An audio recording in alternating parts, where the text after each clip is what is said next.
Ja, läuft, glaube ich, ja. Cool, cool, cool, cool, cool, cool.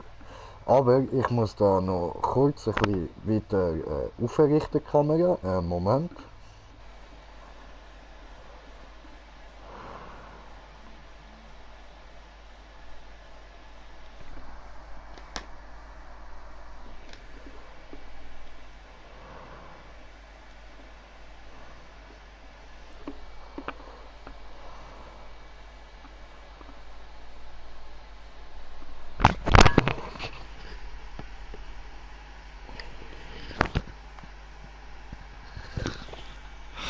Ja, da schau mal.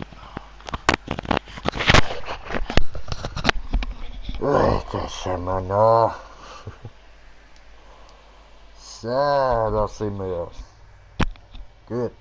Sehr gut, sehr gut. Tipptopp. Okay, entstummt bin ich auch. Tipptopp, alles klar. Gut, und dann herzlich willkommen beim Man of Medan, ein weiterer Part. Und ihr seht schon, ich habe das Ding da und ihr fragt euch jetzt sicher, warum? Ja, warum hat der Jay jetzt eine Gasmaske an? Am Titel von dem Ganzen erkennt ihr schon, dass ich heute ein bisschen mal will so auf die Hintergrundgeschichte von Man of Medan raus.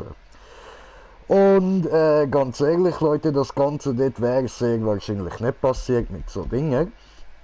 Also, jetzt schauen wir uns das doch mal an. Dass ihr mich da besser hört, machen wir da diesen da. Gut. Also, Leute. Man of Medan. Es ist ja, ich nehme an, alle, die jetzt da reinschauen auf meinem Kanal, haben das schon mal ein bisschen gesehen. So, es ist ja nicht das erste Mal, wo ich es anzocke. Oder wo ich es überhaupt zocke, so nicht anzocke. Ich habe es ja ein paar Mal durchgespielt. Aber, ähm, das Ganze ist ja immer wieder so, ich habe in letzter Zeit immer wieder Videos gesehen, wo so steht. Also, der Beste habe ich gefunden, alles falsch gemacht bei Man of Medan. Und ich finde die alles falsch gemacht eigentlich noch cool. Allerdings nur, wenn ich damit einverstanden bin. So, respektive ich bin damit einverstanden, was die dort labern, wenn es stimmt. Und bei alles falsch gemacht in Man of Medan und andere Videos, was jetzt rein um den Mythos geht von der Orang Medan. Ähm, ja, es heißt immer wieder so, ja, Scheissdreck haben sie da gemacht und so bei Man of Medan. Nein, nein, tatsächlich haben sie das nicht. Also ganz ehrlich, haben sie wirklich nicht. Das Ganze ist, ja, im Großen und Ganzen so passiert. Also, das ist 19, ja, zwischen 1941 und 42 so. Müsste das Ganze gewesen sein. Heißt von beidem. Und ja, ich mach da mal dann mal starten und ich komme dann nachher ein bisschen darauf zurück. Wir schauen uns das Ganze jetzt mal an und dann erzähle ich euch da etwas dazu. Nicht, dass es jetzt langweilig wird da im Startmenü. Wir machen neu und nein, ich will probieren, dass wir alle am Leben behalten können. So.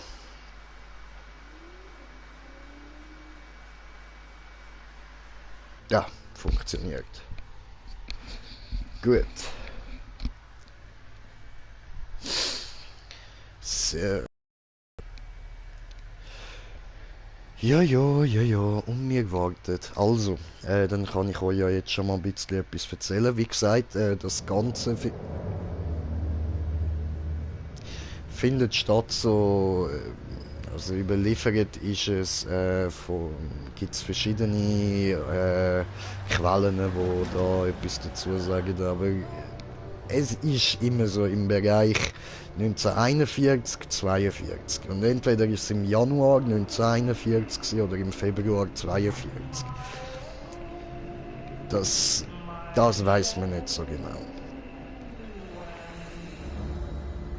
Aber ja, es hat auch keine irgendwelche Särge an Bord gehabt oder so. Das Ganze ist wie soll ich das sagen, kein Frachter von der US-Armee gsi oder von Frachter, ich meine Kampfschiff von der Navy oder so. Nicht. Es sind ist kein Kampfboot Okay, gewesen. Kumpel. Wir sollten mal langsam zum Schiff zurück. Hey! Immer schön Charlie, he's my langsam. darling, my darling, Sieht my ganz so aus, als darling. hätte Charlie, Charlie he's heute my nur so darling, the einiges young vor. chevalier. 你能搏斗吗？有你能神搏斗 Kann 吗？ ich kämpfen? Hey, gib mal einen Quarter. Wieso? Ja, nein, Für einen Blick in meine bin Zukunft. gut. Dann mal los.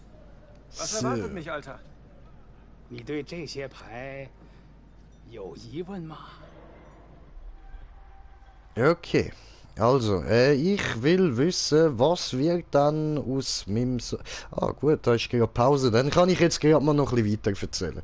Also, eben, stehen geblieben bin ich, wenn es passiert ist und genau, das Ganze ist kein irgendwie Flugzeugträger oder Kampfschiff oder Armee gewesen.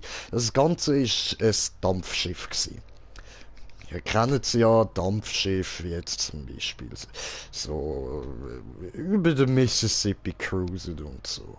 So ein gemütlicher kleiner Dampfer, allerdings für Fahrten auf dem grossen Meer gemacht, also respektive für grosse Strecken, so wie ich das alles erfahren habe.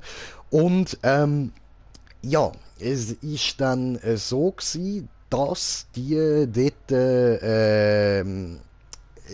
in so indonesische Meer ist die gestartet. Die SS Urangmiden. Glaub, so spricht man es aus. SS Urangmiden und eben, die ist in Indonesien gestartet, ist dann aber so das Problem, also es gibt bei dem Ganzen vieles, wo jetzt nicht irgendwie wie sagt man das? Es gibt so ein Wort dafür. Nicht so offiziell ist das Ganze gewesen. Also, Durangmiden, die ist immer über so Frachtrouten gefahren, die jetzt eigentlich eher unbenutzt gewesen sind. Also, die haben sich dort Routen rausgesucht, die sicher niemandem begegnen werden. Egal wie lange sie unterwegs sind, wird kein anderes Boot kommen. Höchstens mal ein Fischerbötli oder so. Und das andere ist, bei der letzten Fahrt, die sie gemacht hat, ist die komplette Fracht ist bei Nacht eingeladen worden. Die Besetzung von der also Crew ist ja, die sind so schnell angehört worden. Also man hat dort laut den Aussagen vom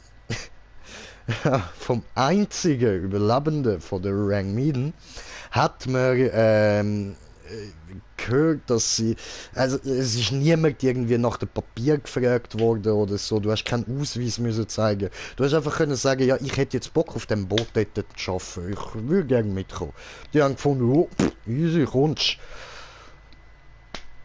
Also, ja, das Ganze ist nicht so offiziell gewesen. Und sehr wahrscheinlich sind dann da so ein paar kleine Sachen geliefert worden, die jetzt nicht unbedingt legal gewesen sind. Wahrscheinlich sind sie jedoch schon für die amerikanische Armee ausgeliefert worden. Allerdings sind das halt, also man geht jetzt davon aus, das ist etwas, was man jetzt nicht genau weiß.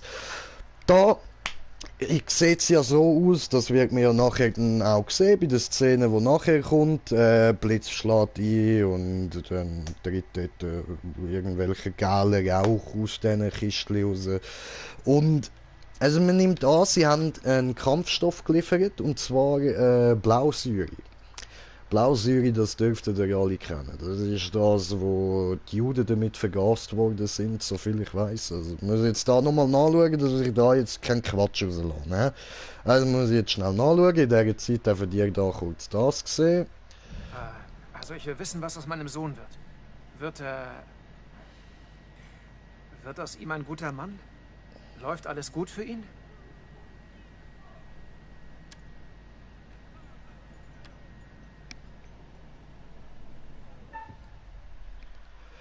So, okay, jetzt kann ich dort dann auswählen.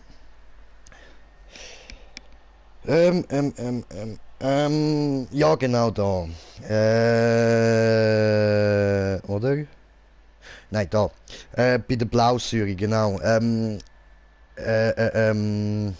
Kampfstoff, Aussagen vom Schiffbrüchigen kommen ins Spiel, genau, das ist das, was ich gerade gesagt habe.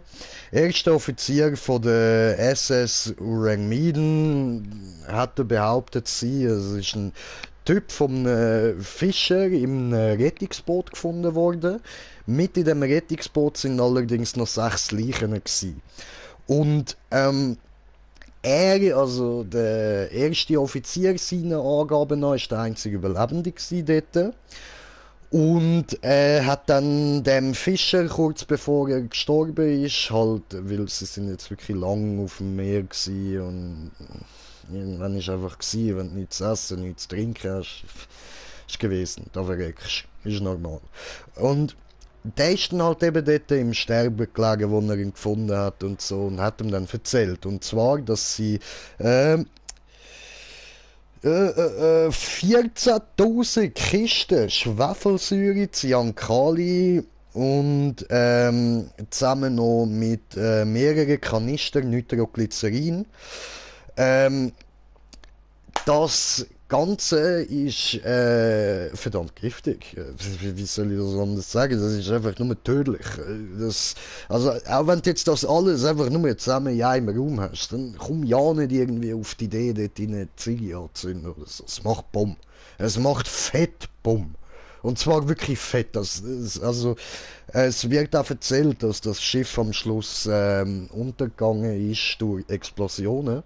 Und darum macht die Theorie, von wegen, dass es Blausäure sein und eben all die anderen Kampfstoffe, die ich jetzt aufgezählt habe, macht auch Sinn, da sie halt eben hochexplosives Gas produzieren, wenn es austreten.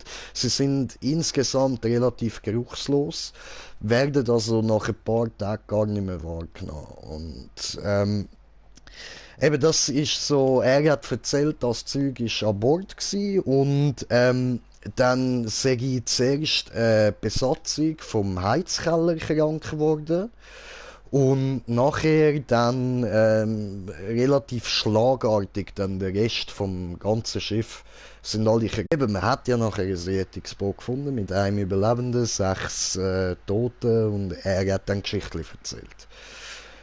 Und eben das, was er erzählt hat, habe ich euch ja gesagt. Und jetzt gibt es da natürlich noch die ganzen Theorien, was kann passiert sein. Da kann ich euch jetzt auch ein paar näher bringen. Also die Theorie, die für mich am schlüssigsten ist, habe ich euch ja schon gesagt, wegen der Blausäure und so. Dann gibt es noch Kohlenstoffmonoxidvergiftung. Nachdem sie das gefunden haben, sind sie es halt auch anschauen, haben das alles festgestellt und so, haben sich Notizen gemacht, haben das aufgeschrieben. Der Captain vom nächsten Schiff, also von der, Silver irgendwas hat das Schiff geheißen, ist das Rettungsschiff gewesen und die sind das anschauen und der Captain hat dann Notizen gemacht halt und so ein Captain schreibt nicht einfach so just for fun irgendwelche Sachen in sein Logbuch rein. Dort kommen nur Sachen rein, was passiert ist, was sie gesehen haben und so. Und sie haben dann gemerkt, dass sich auf dem Schiff auch entwickelt, während sie drauf sind, und haben sich dann aufs andere Schiff zurückgezogen. Vom anderen Schiff haben sie können zuschauen, wie die Rauchentwicklung zu Flammen geworden ist, die Flammen zu Explosionen. Die Explosionen verteilt über das ganze Schiff, das Schiff geht unter. Also fertig, kein Beweis mehr, nichts mehr da. Das heisst, man kann es nicht wirklich safe sagen jetzt, Genau so ist das passiert. Und weil man die Leichen halt nicht mehr hat können anschauen, hat man ja nicht können feststellen, wie die gestorben sind. Keine Autopsie, kein Urteil.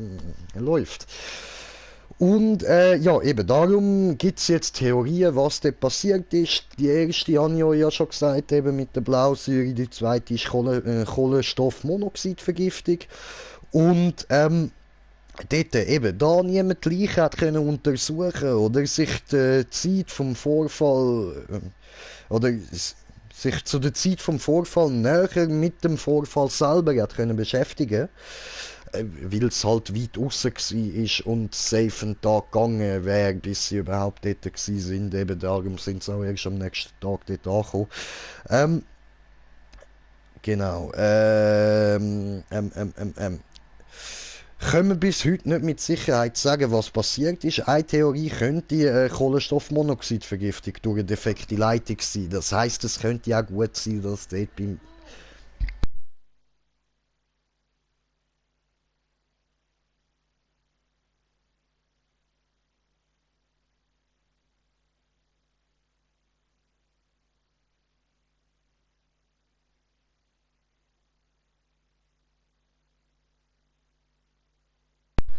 So. Ah.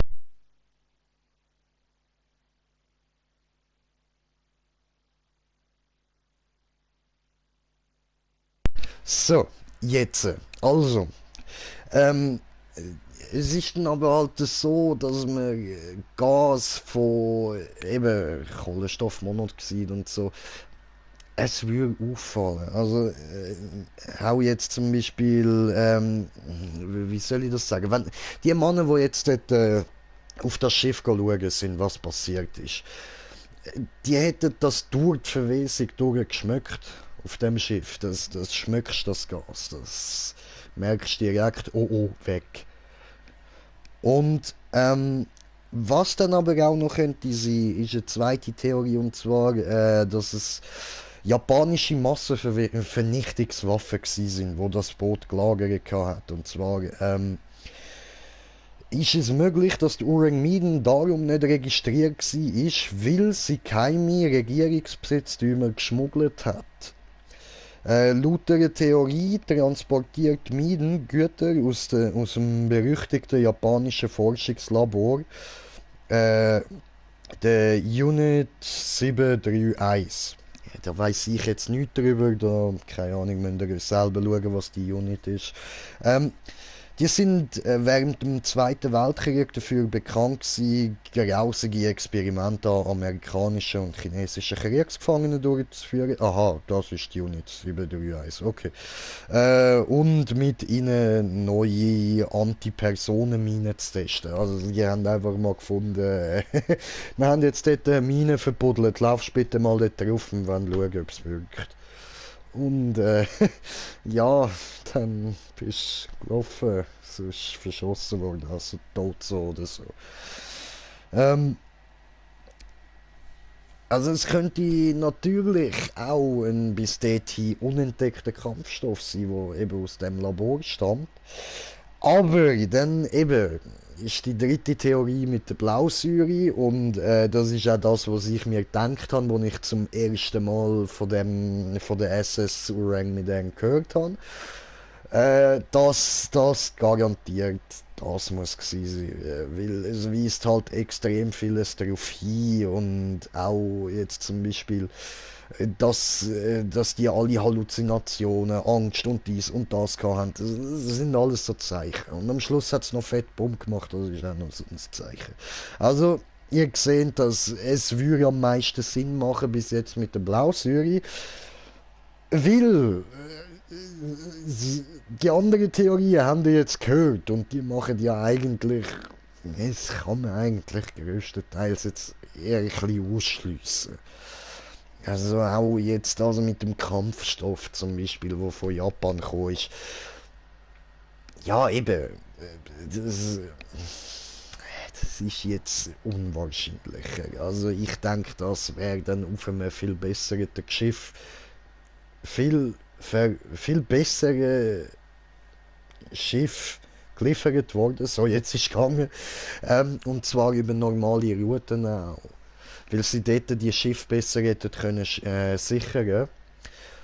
Und so weniger schnell etwas passiert wäre. Plus, wenn der Kampfstoff ausgebrochen wäre, hätten das die Schiffe rundum mitbekommen und hätten können Meldung geben. Und das Schiff hätte können versenkt werden. Aber ist nicht passiert. Also wäre dann da doch wieder die dritte Theorie mit der Blausäure, die am meisten Sinn macht. Und eben, wieso es nicht kann ein Gasleck sein, sie habe ich euch erzählt, das macht keinen Sinn. Dann gibt es aber noch eine vierte Theorie. Und ganz ehrlich, die will ich euch nicht mal gross erklären. Ich sage euch einfach nur mal so, der Übergriff von dieser Theorie, Aliens. Ja, also Scheissdreck, Müll. Und jetzt ist es halt so, dass das eben, man hat das Schiff nie mehr gefunden.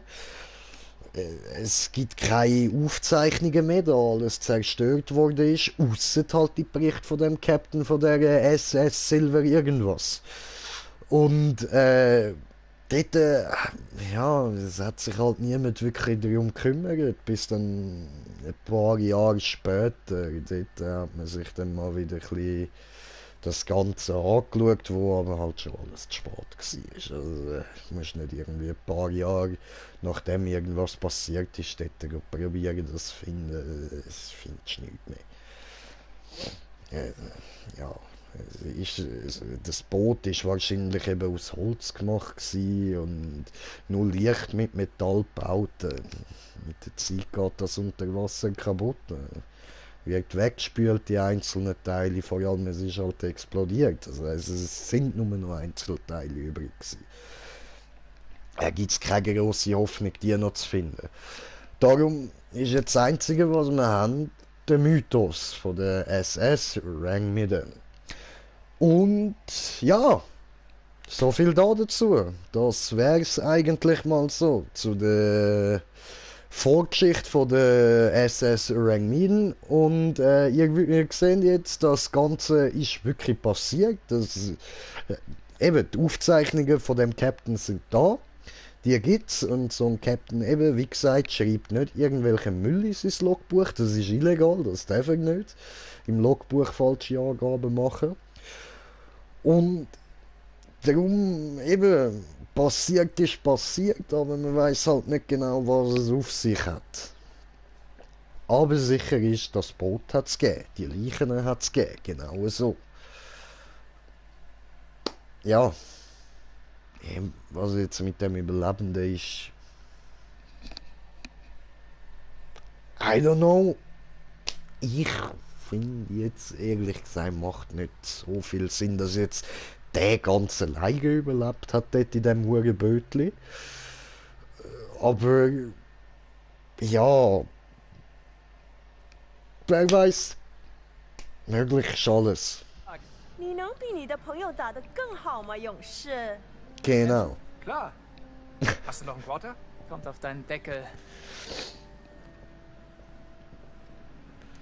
Ja.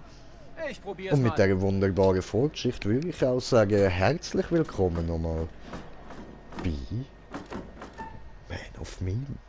Mit mir im Green Jay. Die Vorgeschichte haben die jetzt auch. Und ich wünsche euch ganz viel Spaß beim Zuschauen. So. Gut. Ja, da. Da. Und ich verkack's einfach direkt am Anfang, dass wir schnell losmachen können. Ja, ja. Komm. Je schneller ich da fertig bin, desto schneller sind wir auf dem Boot. Ah, das ist doch nicht der... Ja, hast checkt. Come on. Ja, eben. Da, jetzt come on. Mach. Lass mich starten, du Hurensohn. 我以为你说你可以搏斗。 Oui, ich will Capoto, Quato. Und vorbei. Gut. Gewonnen. 谢谢你来玩。 So, danke fürs Mitspielen. Ja, bitte. Have a nice day. Hey, Chuck, Wir sollten It's zurück zum evening, Schiff. not day. Oder wir stranden hier noch. Komm schon, Mann. Nur noch eine Frage. Wir müssen echt wieder zurück. Müssen wir das, hä? So, und dann würde ich mal sagen, was haltest denn du davon, Betsy? Ab in die 2! Frachtraum Nummer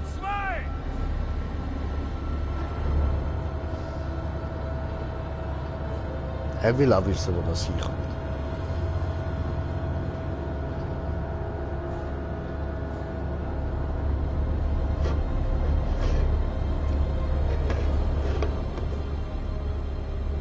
Ja, Entschuldigung. Ja, das ist mein Dope-Dösli.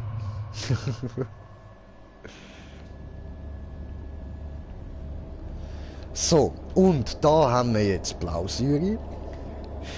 Ich habe das, als ich zum ersten Mal gestreamt habe, glaube ich, falsch erzählt. Ich habe damals, glaube ich, gesagt Schwefelsäure. Das stimmt natürlich nicht. Das ist Scheissdreck. Schwefelsäure hat einfach alles aufgelöst. Hey, Mann! Hey, wo sind meine 50 Cent? 50 Cent? Welche 50 Cent? Jetzt kommt der Teil, wo ich finde, Zieh ab, Kumpel. das ist ein bisschen Scheissdreck. Er kommt dort hin und BAM! Wieso? Also ja, logisch, auch wenn es jetzt ein Militärverachter gewesen wäre. Sind diese Männer einfach absolut sturzbetrunken? Es gibt Regeln, klar, an Bord, aber Schmeiß den anderen so läuft das im Fall nicht. Lass ihn da! Also es ist jetzt nicht so, dass du irgendwie du kommst besoffen vom Landgang zurück, erstmal körperlich bestraft wirst, dann nachher ins Loch gerührt. Nein. Also was natürlich kann sein, ist, dass irgendwie die Ausnüchterungszelle gerührt wirst, so einen Tag oder so, aber mehr nicht.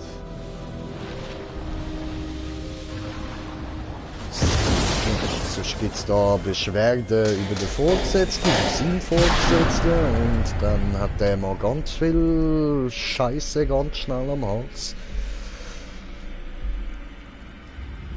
Ja, also gehen wir jetzt mal davon aus, von der dritten Theorie, nämlich die mit der Blausäure. Den Nebel hättest du nicht gesehen. Das wäre völlig unsichtbar. Das hättest du weder gesehen noch wirklich geschmeckt. Das, ja, bist ziemlich schnell, ziemlich am Arsch gewesen. Weil dort, wo du es dann gemerkt hast, ist meistens schon der Moment gewesen, wo es zu spät war. Und ich habe ja gesehen, ich habe Morphium bekommen, so Morphium.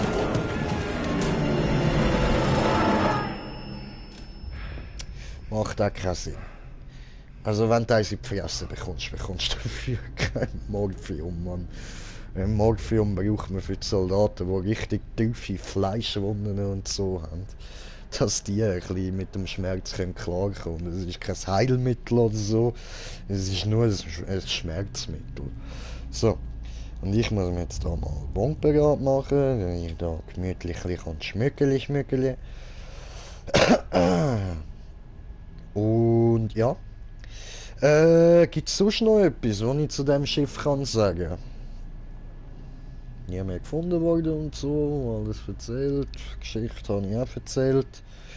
Ja, ich bin natürlich nicht der Beste, wenn es um Dokus geht und da irgendwelche Mythen zu klären und so. Für das könnt ihr zum Mythenmetzger oder so etwas gehen. Geile Sicht, geiler Kanal, hauen reinziehen und so rein. Aber ich habe gedacht, es muss jetzt einfach mal sein, weil ich gerade die Schnauze voll hatte davon, dass die Leute einfach anfangen, irgendwelche Geschichten da darüber behaupten und das stimmt nicht und dies und das. Doch, Leute, doch fucking es stimmt. Und jetzt wisst ihr auch, wieso ich am Anfang die kochen. Das da, mit dem hätte ich mir die Blausäure können überstehen. Wenn man es von Anfang an gewusst hätte, dass es ausgelaufen wäre. Nachher hätte es eine geringe Möglichkeit gehabt, dass, wo man dann gesehen hat, dass die Ersten krank sind und sich da irgendwie Panik ausbreitet und bla bla bla. Oder vielleicht auch, wenn man selber schon irgendwie etwas gesehen hat, wo man als Halluzination könnte einstufen oder gruselig oder was auch immer. Sobald die Leute dann so gehandelt hätten und das probiert hätten, so gesehen, irgend so eine Maske angezogen hätten und so, ja, die Möglichkeit wäre da gewesen, um das Ganze zu überleben. Und maybe hätten wir jetzt sogar noch die originalen Berichte davon. Und nicht nur irgendwie so, ja, es könnte das und das passiert sein, lassen wir Green Jay ein Video darüber machen. So. No, Dude, nimm mal das da. So, ist das mein Sohn? Hallo. Du Papa. Come back soon, okay. Ja. Nein, weniger. Ich hol noch meinen Kollegen und dann würde ich sagen, gehen wir da sterben.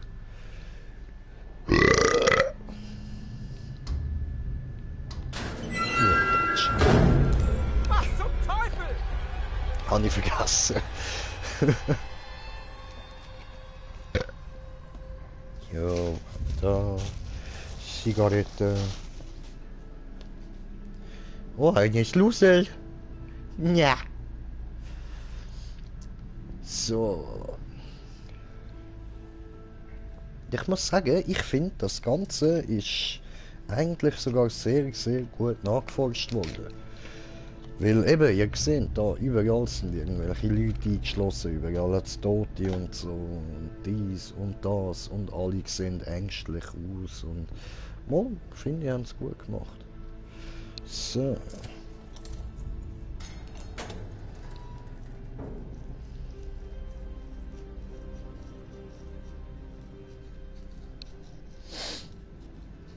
Okay. Nicht da durch, ha? Da gibt's auch nichts zum Holen. Da auch nicht. Gut, dann gehen wir wieder. So. Hallo, jemand zu Hause? Hallo? Hallo? Hallo? Hallo? Hallo? Hallo? Hallo? Da fuck einfach mal so vor der Kamera stehen bleiben. Howdy, Charlie. Wie läuft dein Urlaub? Hol mich endlich hier raus. Was zur Hölle ist da draußen los? Ich habe ein Flugzeug gehört und Schüsse. Ich auch. Und da war eine Leiche Was? in der Krankenstation. Hier stimmt was nicht. Bloß raus hier. Also, es ist von keinem Kampfchat Meldung, dass, oder Kampfchat überhaupt von irgendeinem Flugzeug, 6 Bomber, 6 Frachtflugzeuge oder irgendwas. Es ist keins davon von der Rangmeiden abgeknallt worden. Also da würde es jetzt, da würde es genug Aufzeichnungen geben. Und eben, wie ich euch ja so oder so schon erklärt habe, das Ganze ist kein Kampfboot gewesen. Das Ganze ist wahrscheinlich nicht mal aus einem Metall gebaut gewesen.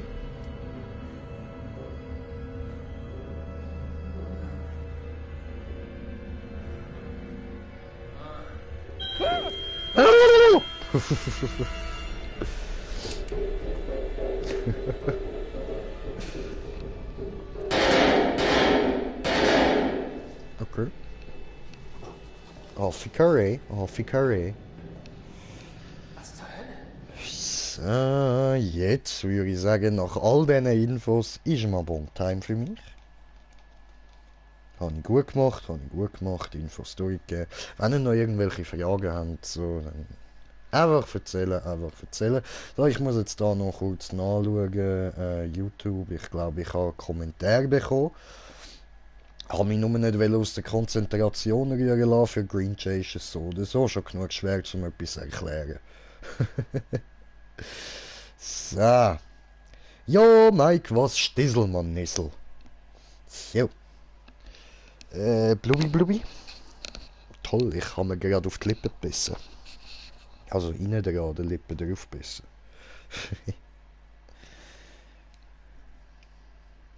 Ah ja, und wie ihr seht, ich habe mir mal wieder einen Bon gegönnt, so. Ich habe ja gestern Geburtstag gehabt. Und da habe ich gedacht, weißt du was? Ja, gönn ich mir.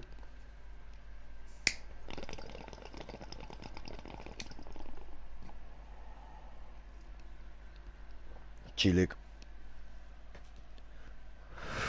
Nicht umkippen. So. Ja, okay, sehr gut. Ein bisschen komisches Gras. Ja, lauf ein bisschen schneller. Nein, nein. Die Steuerung, Alter. Was war das? Ja.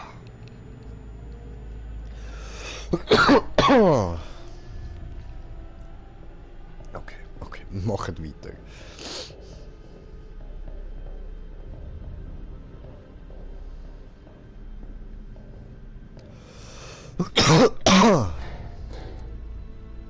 Zugeschließt.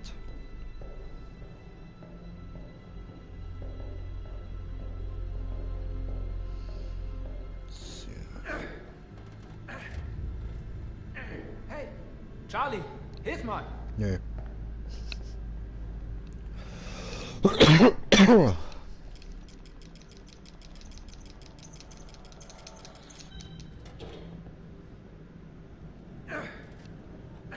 Tachi.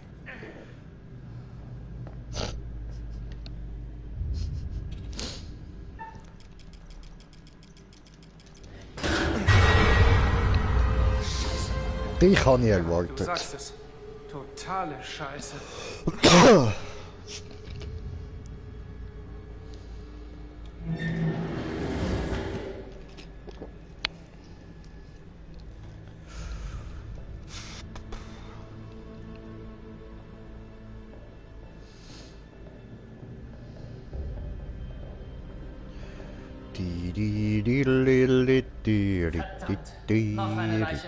Interessiert mich nicht, lauf weiter. Gehen weiter unter diese schlecht, diese dumm. So. Fuck, man. Die ganze Zeit. Toll, und ich latsche da in die Wand rein. Die ganze Zeit so ein Kratzen im Hals, ey, Gott verdammt. Fuck. So. Ja, ich schaue jetzt nicht alles ganz genau an. Das mache ich jedes Mal, wenn ich das Spiel spiele. Ich kenne langsam alles in- und auswendig. Oder hast du auch gerade so ein blödes Gefühl? Was für ein blödes Gefühl. Über meine Gefühle reden? Tschi! Hey, Chuck? Hast du den Jungen da gesehen? Ja, hab ich. Okay. Bist du Ich schon.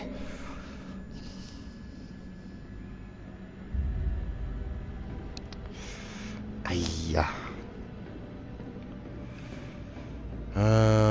Dahinter kommt man noch nicht, ja? Nein. Charlie, komm mal her.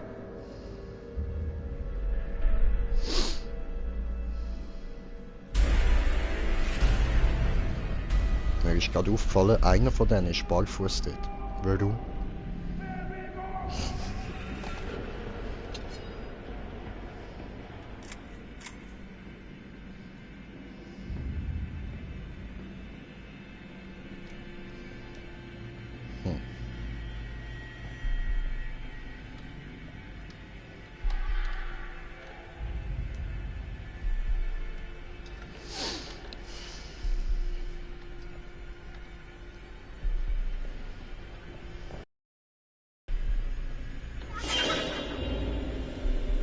Der hat mich nicht verschreckt.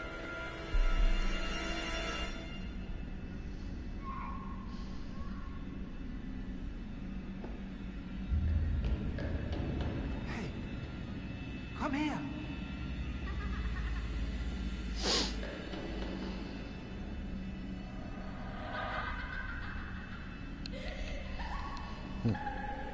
Oh Gott, nein. Charlie! Sehr gut synchronisiert. Oh Gott, nein! Charlie!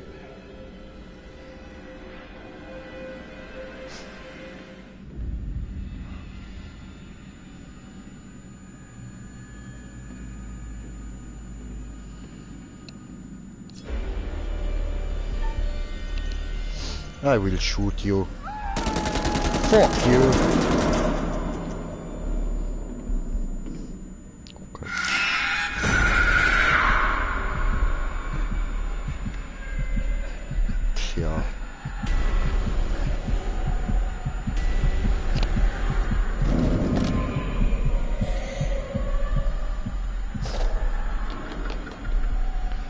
Hat da jemand einen Herzinfarkt?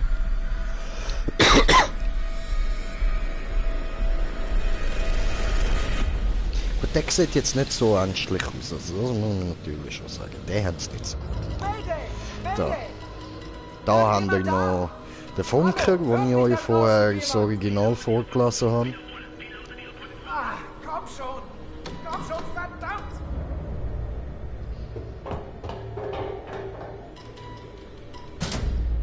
Was zur Hölle ist das?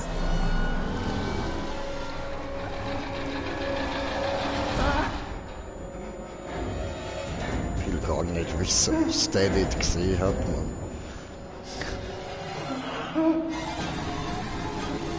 Ja, das hilft dir auch nicht weiter.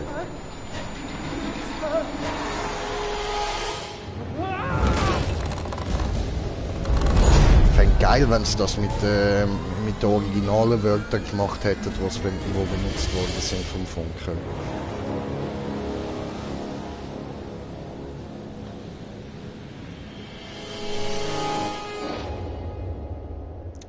Ja, jo. Ja, jo. Oh, bester Teil, bester Teil. Einfach nice. Oh, Dev. Won't you spare me over till another year?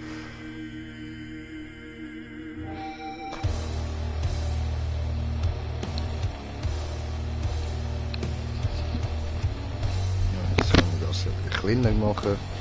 Ja.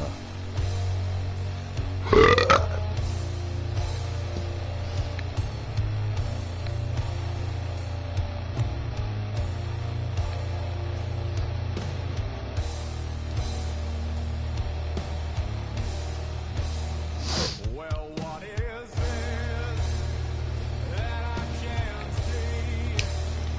With icy hands getting hold of me.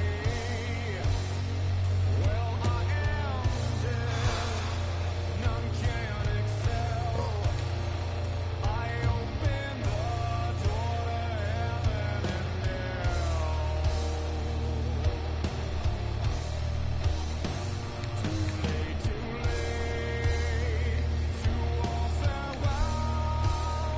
My soul is doomed, so keep me well. As long as God in heaven dwells, your soul shall scream in hell.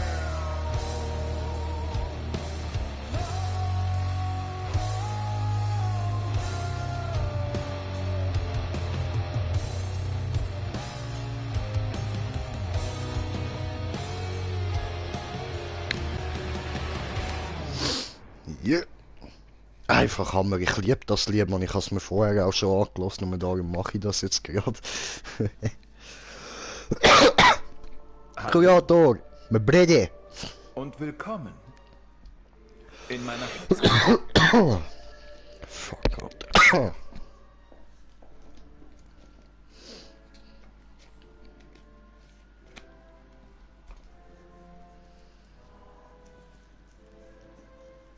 Boah, das Zeug kratzt extrem.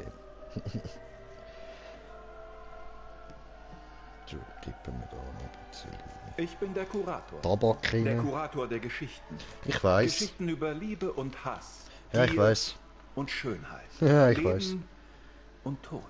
Ja, Geschichten ich wie weiß. diese. Ich bin hier, um Ihre Geschichte So, aufzuschreiben. ich bin da meine Bombe Denn am diese machen. Erzählung ist noch nicht abgeschlossen. Sie bestimmen, wie sie ausgeht.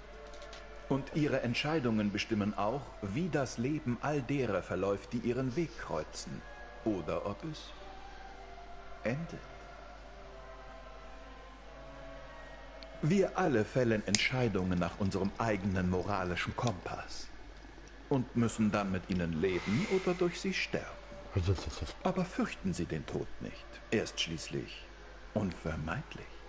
Es ist der Preis für das Privileg des Lebens. Und wir zahlen ihn Ich würde irgendwann. jetzt sagen, es ist Belohnung. Doch niemand zahlt wohl gern früher, als er muss. Oder? Wie im echten Leben hat alles Konsequenzen. Ihre Entscheidungen beeinflussen immer auch andere. Ich behalte Ihren Fortschritt im Auge. Ich werde mich nicht einmischen, doch vielleicht gibt es von mir bisweilen einen Hinweis. Hier ist einer für Sie. Es gibt Bilder in dieser Welt, die Ihnen etwas zeigen. Zukunftsversionen. Können Sie sie finden und studieren, treffen Sie danach womöglich bessere Entscheidungen. Oder sollte ich sagen, Entscheidungen mit den Auswirkungen, die Sie wünschen. Ganz genau, Bruder, Das war's ganz im genau. Moment. Wir sehen uns bald schon wieder und haben dann Gelegenheit, Ihre Aktionen sorgfältig zu analysieren. Ja? Oder das hinterlassene Chaos. Raus.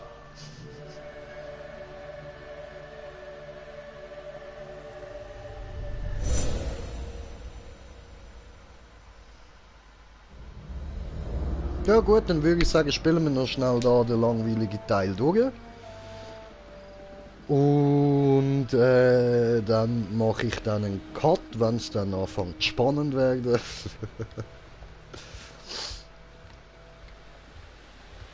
Ja, weil jetzt kommt noch so etwa eine Stunde lang einfach nur unnötiges Zeug und ziemlich langweilig und ja, darum werde ich das dann cutten, wenn es spannend wird und der spannende Teil dann morgen bringen.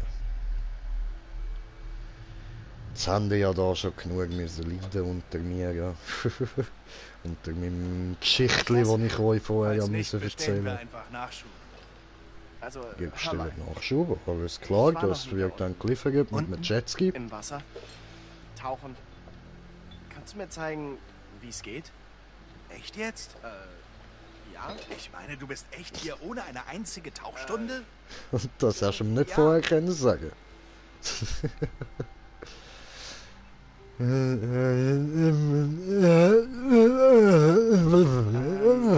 Was bitte? Allein ist sowas echt peinlich. Peinlich, dass du einfach so herkommst und ich soll deine Hand halten.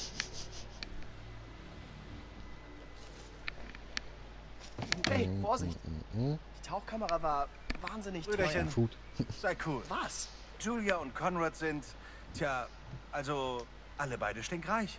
Und? Reg dich nicht über Kleinscheiß auf, Mann. Ja, Sei cool.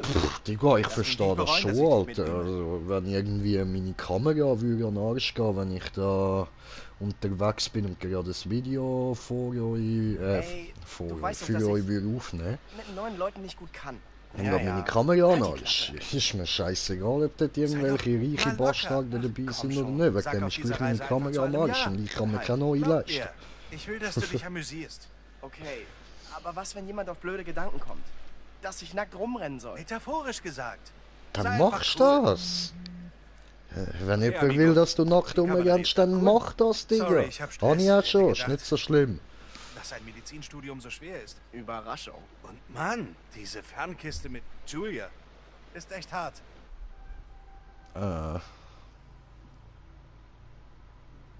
Glaube ich. Ich fühl's ankommen. Alles klar. Muss hart sein. Kein Problem, Mann. Ja, ja, ja, ja. Ha, Bingo, wie gerufen. Was? Conrad meint, wir haben zu wenig Bier. Ah, dann werde ich die hier wohl mal besser verstecken. Ja, Also dort steht ein Kasten Bier und ein Kasten tust du jetzt unter Bord. Ich würde sagen, ja, das ist zu wenig. ich bräuchte mal deine Meinung. Klar, zu was? Es gibt da eine Sache und ich versuche mich zu entscheiden. Das ist eindeutig zu wenig. Dein Medizinstudium?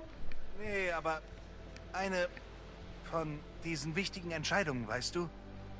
Und ich weiß nicht, was richtig ist.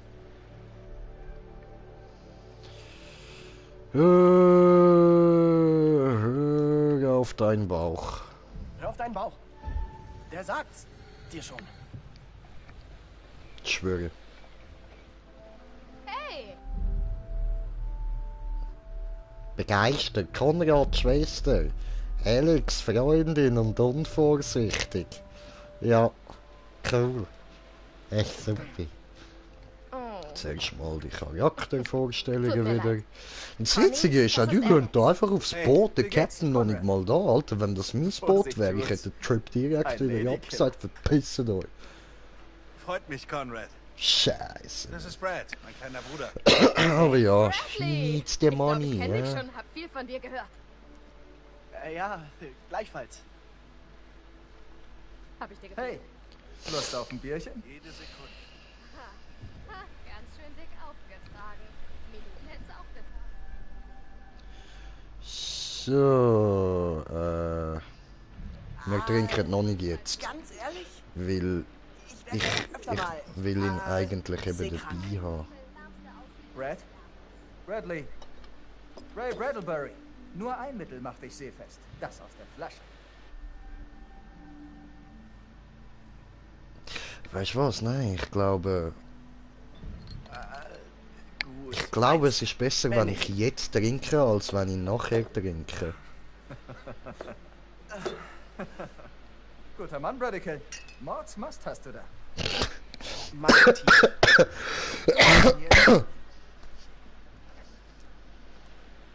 Bist du schon mal getaucht?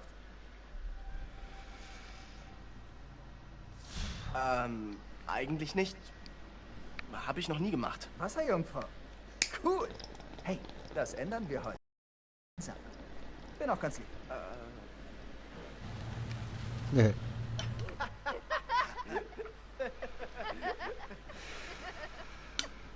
Wo ist überhaupt der Kapitän von diesem Kahn? Kommt, da wackelt sie mit dem Booty. Ungeduldig und mutig. Ja, ich finde das trifft Ich zu. würde ja sagen, macht Ihr euch trifft's bequem, mal aber, zu. So, alle an Bord und bereit abzulegen?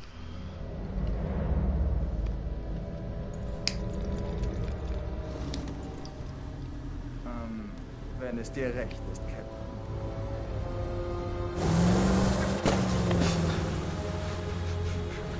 Asozial.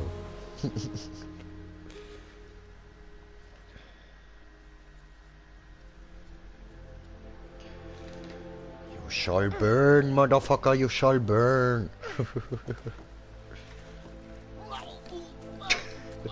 Ja, eben, jetzt bin ich gerade am Kotzen und dafür dürfte ich nachher Ganz genau, eigentlich lass mit alles dabei raus. sein. Ja. Willst du dich mal hinlegen? Ja. Ist eine gute Idee. Oh Yes, Mann. yes, geh liegen. Ich kann die gerade noch nicht brauchen, nervst mich noch. Ich habe nicht zu viele Auswahlmöglichkeiten. Wie wär's hier drüben? Ganz schön weit draußen. Ich suche bloß Alternativen, falls wir nichts mit der Tauchkamera finden. Ganz ehrlich, ich habe noch nie von eurem Wrack gehört. Normalerweise wimmeln Wracks von Tauchern. Ja, das hier ist anders. Ich meine ja nur, Ja, wenn es bitte. vielleicht zu spät wird, kenne ich ein paar gute Stellen zum, naja, Tauchen.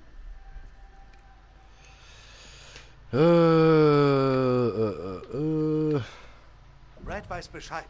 Das Wrack muss hier sein, wenn er es sagt. Okay, du bist der Kunde. Ich meine ja bloß, das Tageslicht ist irgendwann weg. Ich meine auch Ich nur, helfe oder? Conrad und Julia mit der Kamera. Was gibt? Es gibt's. Es geht, Alter. Es geht. Sehen und staunen. Oho, oho, oho. Brads Berechnungen waren goldrichtig. Brad hat's drauf. Ein echtes Genie, wir sollten ihm danken. Fliss, da ist ein Flugzeug. Ach ja? Ja, aus dem Zweiten Weltkrieg. Lass uns tauchen. Eigentlich sollte ich das ja der Hafenbehörde melden. Als unregistriertes Wrack. Tja, eigentlich. Wollt ihr euch nicht an die Vorschriften halten? Du etwa schon. Kannst sie auch morgen nochmal. Du meinst, wir sollen nicht tauchen? Vorschriften? Sind wir im Kindergarten? Ich muss darauf hinweisen. Wir sehen uns doch bloß um. Schickt doch keiner mit. Gut. Aber beeilt euch. Und fasst bloß nichts an. Ich kann es kaum erwarten, als Erste da unten zu sein. Stell dir das vor. Unberührt. In ein paar Minuten solltet ihr runter können. Ich nehme die Flaschen. Ihr Jungs checkt nochmal alles. Sieh dir mal die Kamera an, ob da was Brauchbares drauf ist. Klar, Ma'am. Hey, sieh doch mal nach deinem Bruder. Ja. Hey, hey. Hey, Süßer. Also gib mir erst mal diesen da. So. Sieht nicht koscher aus. Ja, das ist so, ja.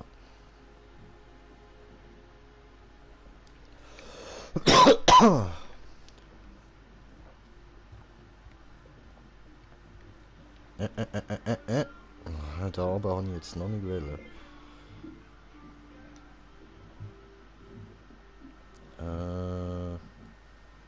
Da kann ich nichts anschauen, verdammt. Was geht? Es geht. Klar?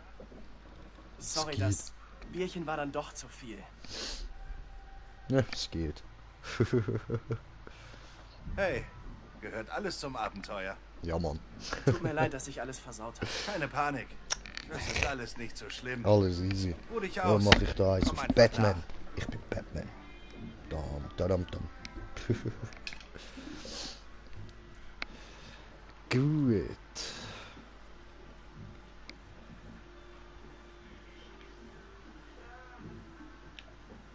Da kann ich jetzt aber ja nicht nehmen. Was haben wir denn hier?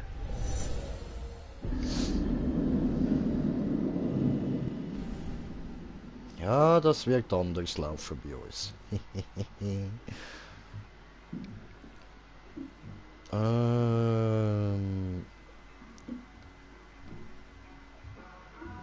Okay, dann geht er halt direkt rauf. Und jetzt redest du mal mit dir Klartext. So. Hi. Jo, Die Regeln hier draußen gibt's nicht ohne halt Grund. die Fresse, Ihr solltet das Biatch. respektieren. Ja. Fliss, wir haben eine Menge für diesen Tauchgang bezahlt. Ja. Genau an dieser Stelle. Immer wenn ich Leute wie euch rausfahre, passiert dasselbe. Keinen Respekt vor den Bräuchen anderer. Und All diese Regeln sind doch ganz einfach. Wie viel Erfahrung hast du denn mit solchen Tauchgängen? wenn man auf all so Regeln achtet, dann werden wir nie intelligenter. Wie viel Erfahrung hast du? Bitte was? Ich weiß, was in deinen falschen Papieren steht. Mehr aber nicht. Ah, ein Schnüffler. Ja, ich Brauchst will mir wohl wissen, mit nicht. wem ich es zu tun habe. Die gefälschte Lizenz ist nur vorübergehend. Meine alte ist abgelaufen und die Verlängerungen hier sind sauteuer, okay? Dieser Tauchgang ist für die Gebühren. Aber das ist auch nicht streng nach Vorschrift, oder? Also gilt das wohl für uns alle. An euch alle, das hier könnte auch ein Kriegsgrab sein. Störung Komm wäre nicht illegal mit und Moral unmoralisch. predigt, Alter. Digga. Okay. Okay, kapiert. Wie viel? Wie viel was? Wie viel Geld brauchst du, damit du uns endlich in Ruhe lässt? Du, hier geht's nicht um Geld. Weißt du was? Ich kann euch nicht aufhalten. Aber halt dich da unten an die Regeln und mach nichts, was mich später den Arsch Ja, halt dich an die Regeln, während du meinen Schwanz lutschst. Regel 1, nicht beißen. Regel 2, überhaupt keine Zahn benutzen. Hey, Hallo.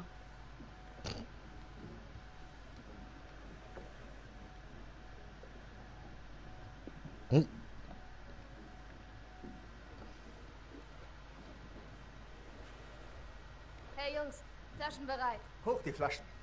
Okay, also. Das ist das Kreislaufgerät. Viel cooler als normale Atemgeräte. Das Ding nimmt all das CO2, das du sonst ins Wasser bläst, und bereitet es wieder auf. Das ist wirklich Und cool. verringert beim Auftauchen die Dekompressionszeit. Echt klasse. Nice one. Okay. O2-Check fertig. Wow. Immer mit der Ruhe. Check erstmal dein O2.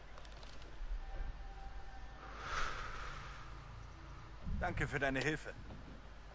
Oh, hey, Leute. Gott, warum schreist du so? Hatte ich fast vergessen. Auf der Tauchkamera habe ich dieses Riesenloch am Heck gesehen. Babum. Da geht's in den Flieger. Oh, ganz gut, Mann. Danke, Conrad. Okay, ihr Clownfische. Ich guck mal, was Fliss gerade so treibt. Benimm dich, Conny. Habe ich mich hier. Dann ich nehme mal diese. Hab den Bangstick. Das habe ich schon gehört. Ab die Post. Aha. Schon mal Und benutzt? vergesst bitte Gegen die Haie? Regeln Nö. nicht.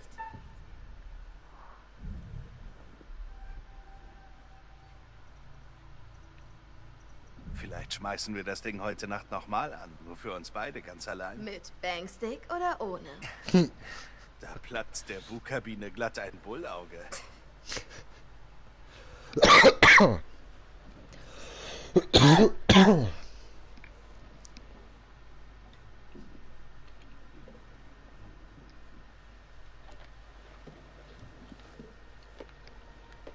Das gafft die euch so blöd an. Noch nie Taucher gesehen.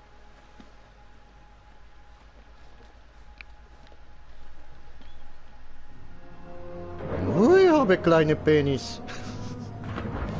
Ui, ich auch. Hoppla. Alles gut? Mehr oder weniger? Wischi. Schade, dass Fliss so verklemmt ist. Sie tut ja, als wollten wir das Flugzeug plündern. Hey, ein Souvenir wäre cool. Ein klitzekleines Etwas tut doch bestimmt niemandem weh.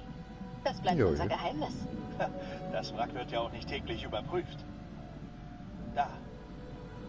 Diese Form. Das muss es sein. Oh, ho, ho. Das ist ja viel größer, als ich dachte. Scheiße. Ziemlich unbeschädigt. Das ist ein sensationeller Fund. Suchen wir nach einem Weg ins Innere. Das wäre schon geil, so etwas finden.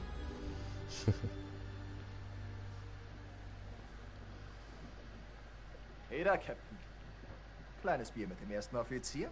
Du bist nicht mein erster Offizier. Zweiter Offizier. Nein. Alles fit, Schiffsjunge? Immer noch nein. Dein spendabler, gut aussehender Kunde bittet darum, ein goldenes, kühles Gebräu mit dir genießen zu dürfen. Chill mal. Warum nicht? Saufen.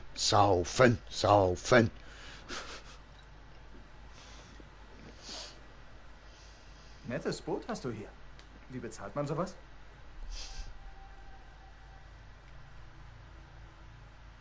Du weißt, dass man eine Lady nie nach Geld fragt. Okay. Ich kaufe mir nur bald selbst ein Boot und dachte, du hast vielleicht Tipps für mich. Es wäre mir eine Freude, dich um dein Geld zu erleichtern. Weißt du was? Ich sorge lieber dafür, dass die Duke of Milan nicht auseinanderfällt. Das passiert schon nicht einfach so. Hat sie der gerade einfach ausgestellt, dass er nicht mehr piepst oder was? Ja.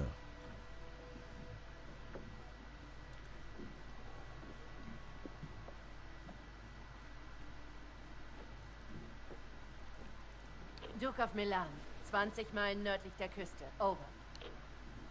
Wir hören. Was können wir tun? Over.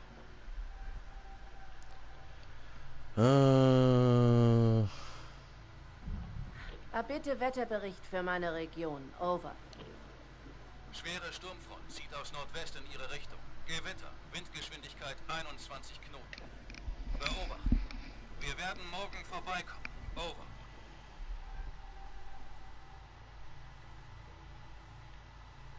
Danke. Dann also bis morgen. Over.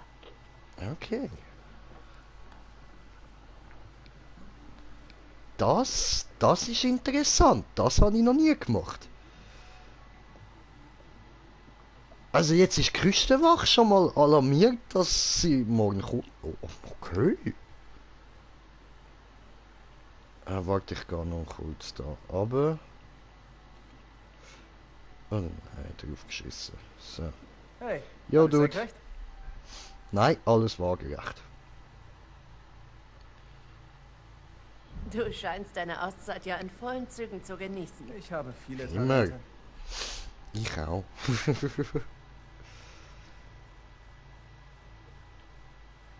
Und du steckst hier fest?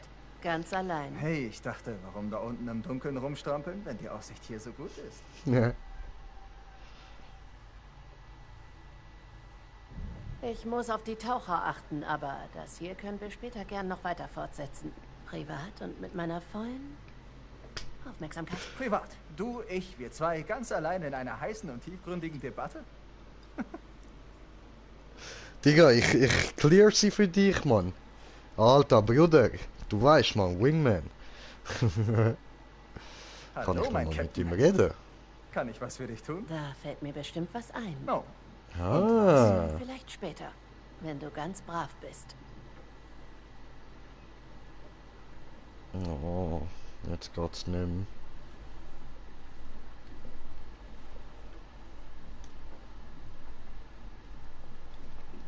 Oh, machen wir da wieder Wetter einschalten. ist gut.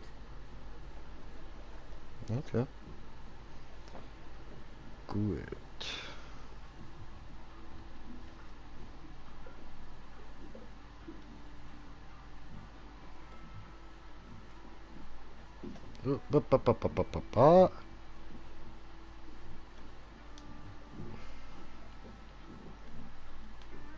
Jetzt mach doch.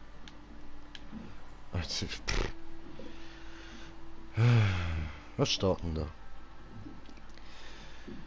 Mit diesem Schreiben weisen wir Sie formell darauf hin, dass Sie mit der Tilgung Ihres persönlichen Darlehens im Rückstand sind. Die Restschuld beträgt gegenwärtig $24.700. Fuck!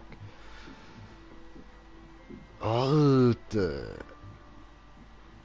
Am 1.8.2019 war eine Tilgungsrate in Höhe von 3.400 fällig.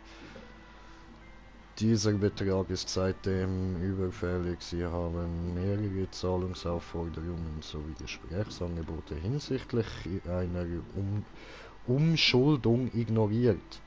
Sollte der fällige Betrag $3.481 nicht am 30.08.2019 bei uns eingehen. So viel Zahlen da. Sehen wir uns gezwungen, die Zwangsversteigerung ihres Sicherungsobjekts, der Motoryacht Duke of Milan, zu beantragen. Oh! Bitte handeln Sie dementsprechend. Mit freundlichen Grüßen, Charles Kieran, Kundenberater. Tauchausflug 5000, Hotelausflüge 2400, Eddies Angelausflug 500, Laptop verkaufen 600, insgesamt 8500, Bank anrufen, Handy kündigen. Okay.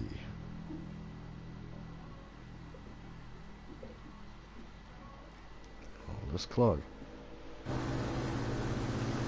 Hey Fliss! Da vorne ein Boot. I can see it. Was wollen Sie?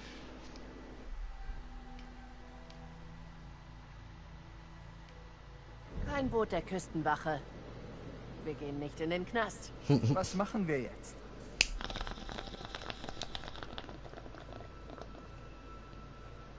Das ist komisch. Sei einfach still und sag nichts Dummes, okay?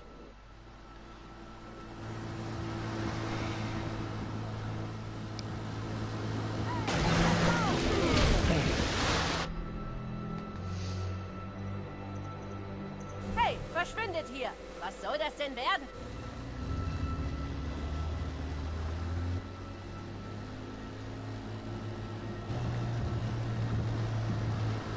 Hey, das Boot ist kaputt, siehst du?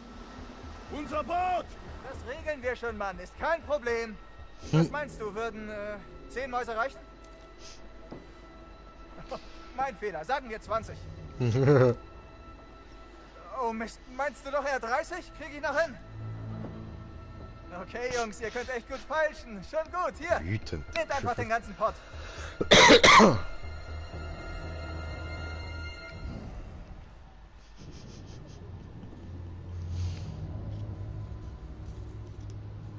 Währenddessen unter Wasser.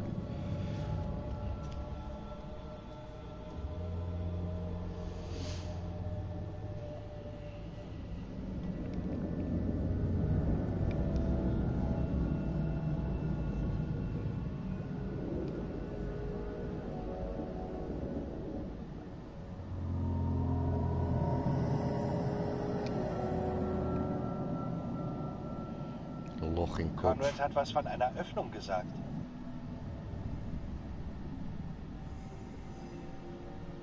Eine Luke, da kommen wir durch.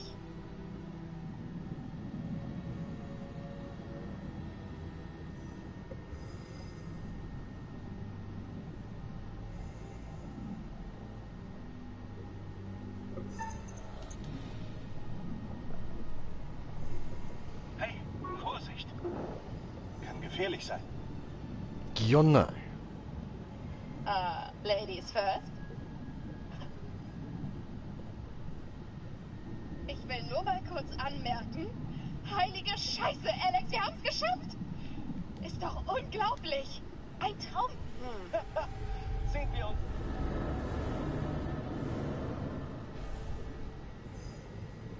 Ah, das dann verhindern. So. Weiter rein. Da könnte auch ein Motto tauchen. Und da oben hat es etwas, das brauche ich aber gerade nicht. So. Einschusslöcher. Der ganze Rumpf durchsiebt. Brad flippt noch aus, wenn er das sieht. Ja, du, hey.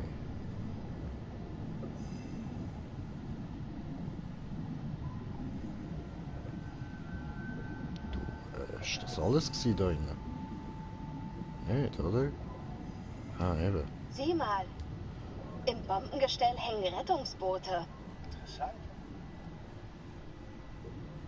Eins von den Rettungsbooten fehlt. Ob sie es benutzt haben? Mal sehen, was es sonst noch gibt. Das sind auch noch eingefügt, die Geschichte. Also das habe ich euch ja vorher auch gesagt. Es ist ja eins von den Rettungsbooten auf dem Schiff hat gefehlt. Jetzt haben sie es einfach gemacht, dass es da im Rettungsflüger gefehlt hat.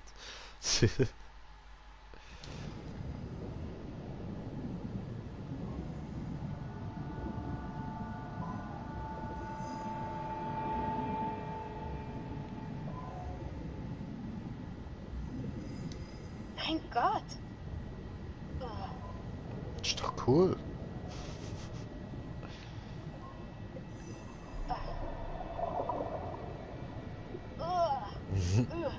Er hält was fest. Ja, festhalten kann man das nicht. Oh, das ist sicher seine Frau und seine Tochter, ja. Nicht so gut zu erkennen, aber... Wow. Was ist hier nur passiert? Das gar nicht richtig angeschaut. Ich denke, sie wussten um ihr Ende.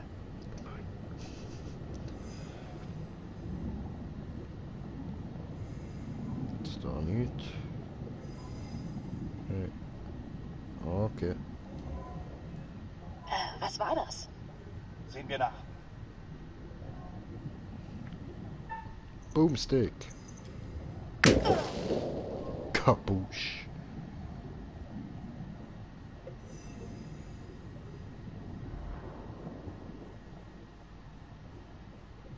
Cool.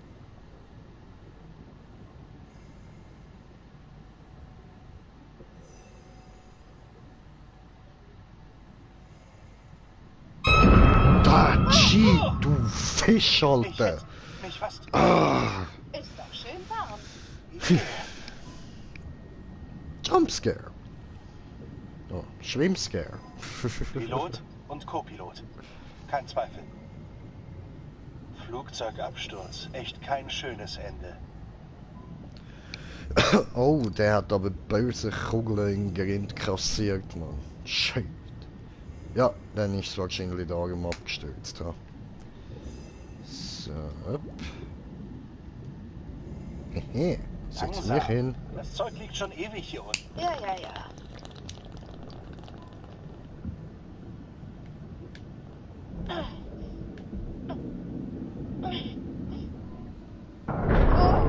Julia!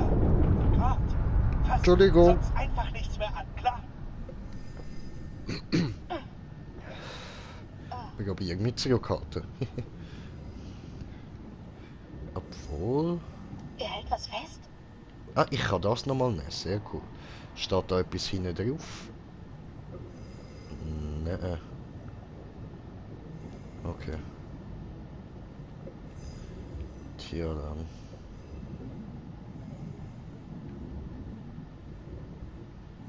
Der chillt aber dort. Okay. Dann muss ich doch nochmal da rein. Soll ich mehr Sachen anlangen?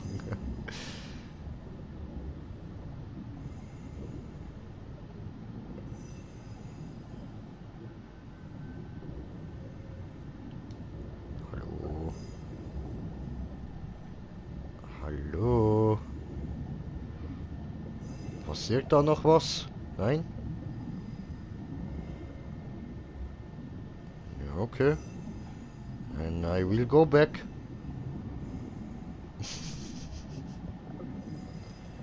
Das haben wir angeschaut. Da haben wir auch alles gefunden. Dann gibt es noch den Weg da rauf.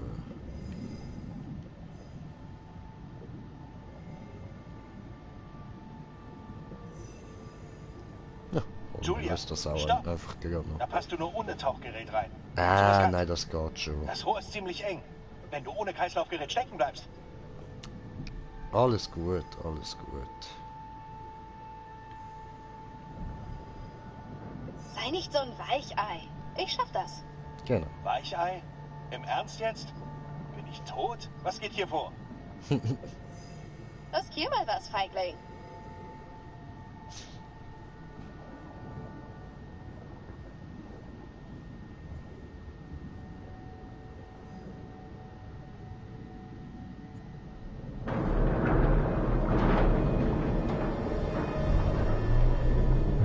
Der Fisch. Hallo. Süß.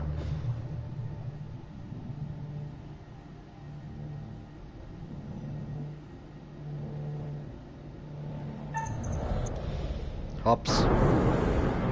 Ups.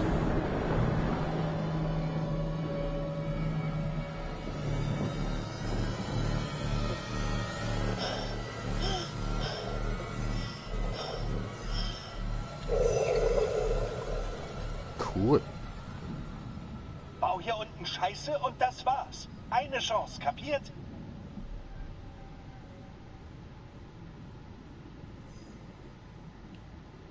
Ganz ruhig. Mir geht's gut.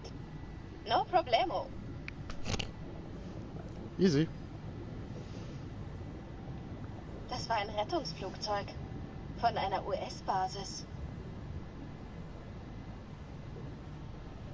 Das war eine Rettungsmission.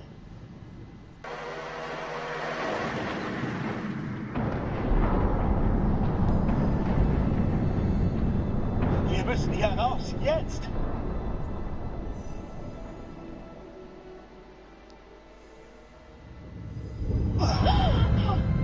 Oh, Fischi. Jetzt auch noch Haie? Komm her, du Hai! Ja, und wir haben keinen Boomstick mehr. Das ist ein grauer Riffhai. Kein Interesse an uns. Komm schon. Oh gut. Alles cool. Warte. Hab ich noch gewusst. Okay. Ich dachte, das ist der richtige Zeitpunkt, aber ich war mir auch nicht ganz sicher. Wer kann sich da schon richtig sicher sein? Was willst du? Weißt du, Oh. unter Wasser sieht man schlecht, aber ich knie vor dir. Julia, willst du mich heiraten?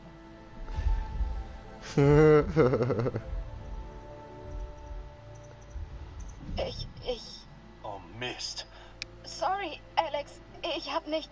Ich wollte... Wir sind fast gestorben. Julia, ernsthaft. Alex, wow. Oh doch. Ich bringe alle zusammen. Mit Happy End? Ja klar will ich dich heiraten.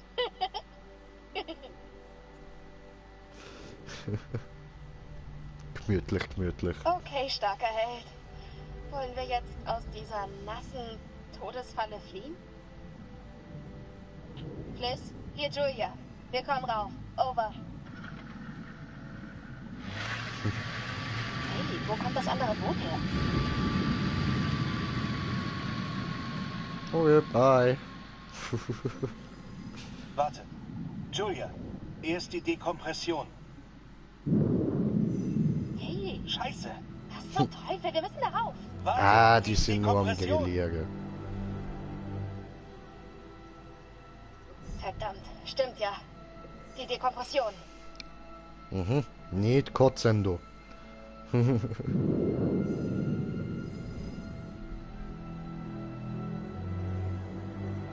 mein Gott, das dauert ja ewig. Das ist ja Folter. Noch ein paar Sekunden. Okay, jetzt. Los, los. So. Jetzt wird sie nicht...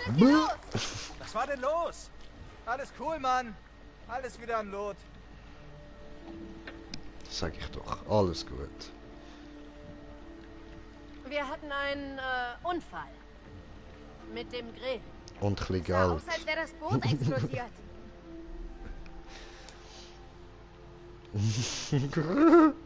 Und warum bezahlst du das Meer? Ein paar Fischer sind auf die Tauchleine aufgelaufen. Ach, so war das. Ja, die waren echt sauer. Also hat Conrad mit Geld um sich geworfen und sie sind weg. Wen juckt's? Ist doch egal. Mich interessiert, was ihr gefunden habt. Tja, das Flugzeug. Es ist riesig. Voll mit coolem Zeug. Oh mein Gott, Leute, könnt ihr mal alle eine Sekunde still sein? Holy shit! Alter, Glückwunsch! Gut gemacht. Komm rauf und wir feiern.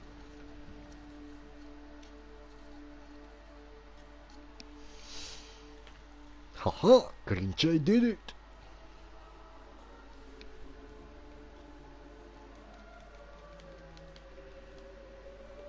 Ja, was sagst du dazu, Diggi? Sie lernen wohl diese unerschütterlichen Abenteurer kennen. Alex und sein kleiner Bruder Brad wollen mit den großen Fischen schwimmen. Und beide haben Angst vor der Tiefe. Und Julia, die große Liebe von Alex. Und sie fühlt ebenso. Was ist mit Conrad? Ein Draufgänger, könnte man sagen. Oder vielleicht eher arrogant. Und dann ist da Captain Fliss. Stark, direkt und stur. Hat es etwa gefunkt zwischen ihr und Conrad? Ich versichere Ihnen, sie halfen Ihnen, Entscheidungen zu treffen, die Sie später schätzen werden. Gute Arbeit. Ja, Dankeschön.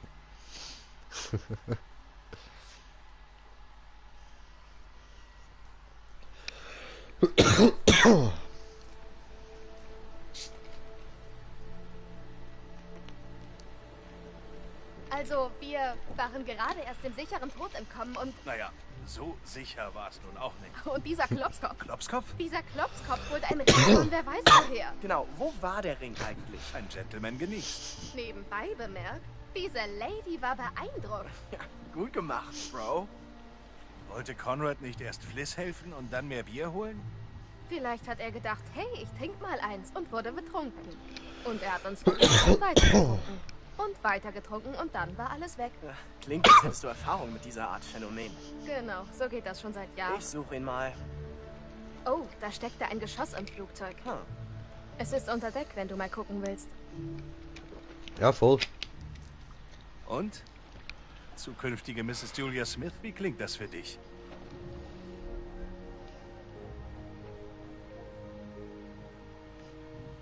Ganz ehrlich, ich wusste es vorher nicht genau. Aber jetzt, wo ich es höre, klingt es echt gut. Tja, wir sollten dann wohl mal über die Hochzeit.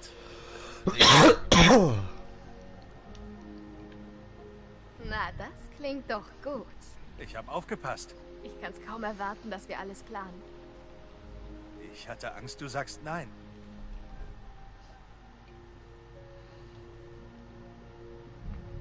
Natürlich hätte ich ja gesagt, du Trottel. Ja, zum Glück. Als du ja gesagt hast, habe ich schon unsere ganze Zukunft deutlich vor uns gesehen. Homo. Aber ja, machen wir da weiter. Ich liebe dich, Alex.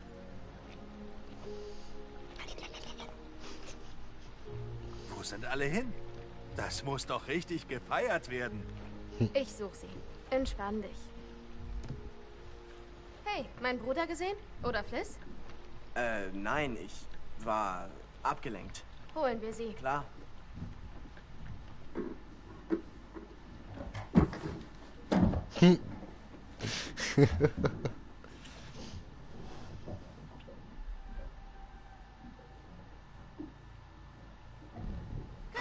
die Küstenwache ist hier! Was? Lasst euer Meth verschwinden. Wir müssen schnell das Meth loswerden. Lebendig kriegen die uns nicht. Was zum Teufel? Oh Mann. Herrlich. Im Ernst, das kannst du echt nicht bringen, Julia. Doch. Ach ja, das Bier. Wollte ich gerade holen.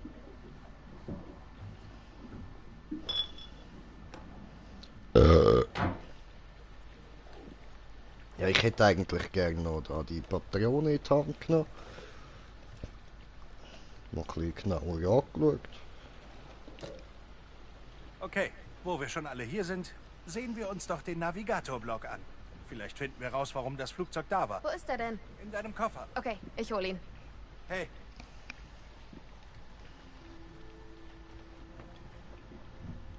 Und? Das nehmen wir auch mal in die Hand. So.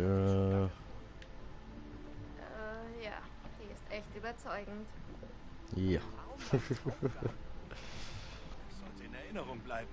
Nur nicht so in Erinnerung. So. Eins muss ich dir lassen. Runde. Wagen auf dem Grund des Meeres zu stellen, ist ziemlich romantisch. Da.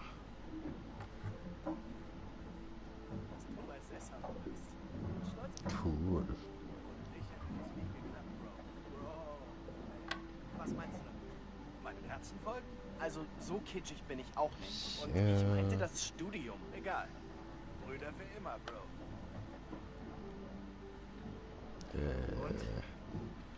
Morgen wieder darunter?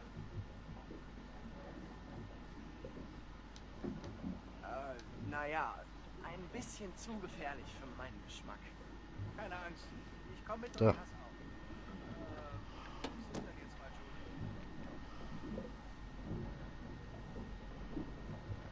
Julie? Hey, Zeit für die Grillparty. Hast du den Blog? Da ist er.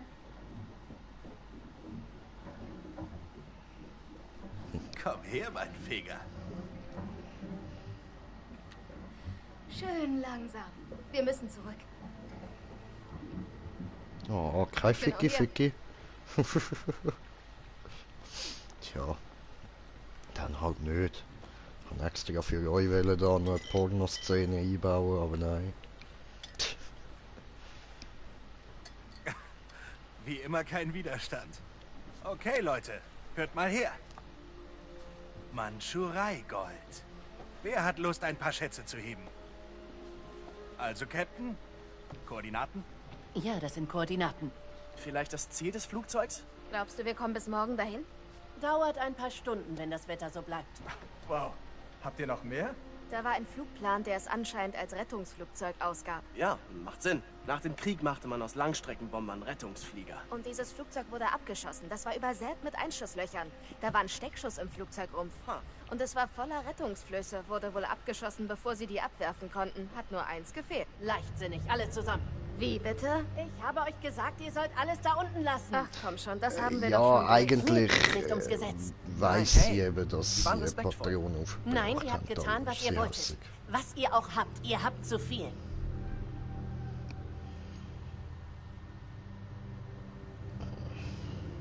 Ach komm schon, niemand weiß, dass wir da unten waren. Und ich glaube, Geister reden nicht. Ihr Amis seid doch alle gleich, oder? Keinen Respekt bin vor kein Ami. Traditionen. Ihr hättet überhaupt nie zu diesem Flugzeug runtergehen sollen. Das bringt Pech. In Schweiz Ihr sind meint, ihr könnt da unten Arschloch. alles ohne Folgen plündern, aber jedes einzelne Teil, das ihr mitbringt, hat eine Seele. Es ist wie ein Geist, den ihr nach oben einladet. Schon wieder. So habe ich nie darüber nachgedacht. Du denkst nie über irgendwas groß nach. Na, habe auch noch nie so coole Geistergeschichten gehört. Das sind keine coolen Geistergeschichten. Das ist kein Spaß. Leute sind ertrunken und ihr müsst ihre letzte Ruhe respektieren. Genau. Brad, kennst du eine Gruselstory? Ja, ich hab was gehört. Das hier irgendwo passiert ist. Lass mal hören. Stimmt, die Story. Irgendwas will ich. Gruseliges brauchen. Ich weiß nicht, Brad wirkt nicht so angsteinflößend. Wisst ihr? Sei dir da nicht zu sicher. Sie ist schon ziemlich gruselig. Mach uns Angst, Brüderchen. Okay, los geht's. Eine wahre Geschichte, die genau hier passiert ist. In einem alten Leuchtturm. Klassisches Szenario. Warte. Wo? Sie Mit soll der da sein? Russe im Wo hast du Ozean. sie her? Ach nun. Er hat gesagt, Meine genau Docs hatten hier, einen also dort, wo das steinalten Boot Mann jetzt steht. Haut wie Leder, Augenklappe, Holzbein, die ganze Palette. Alles klar. Für $1 erzählte er mir alles. Okay, es geht los. Der Leuchtturm stand auf einem Atoll, isoliert vom Rest der Welt. Ein einsames Licht in der Nacht, Zuflucht der Matrosen. Der Leuchtturmwärter hörte die Wellen aufs Ufer schlagend. Eines nebligen Morgens trifft er eine Frau. Sie ist voller Blut und stolpert den Strand entlang. Er eilt ihr zu Hilfe und sie fällt schluchzend in seine Arme. Während er sie eilig zum Leuchtturm bringt, fragt er sie, wo sie herkommt. Er verschwendet keine Zeit. Lässig. Er hat nur eins im Sinn. Die Frau sagt, ich wohne hier, im Leuchtturm. Meine Eltern sind gerade oben. Wendung. Natürlich sagt der Leuchtturmwärter, das kann Das nicht sein. klingt aber nach einem Er lebt Michael, seit nicht nach einer Jahren Frau. allein. Und die Frau wird hysterisch und schwört, ihre Eltern seien oben.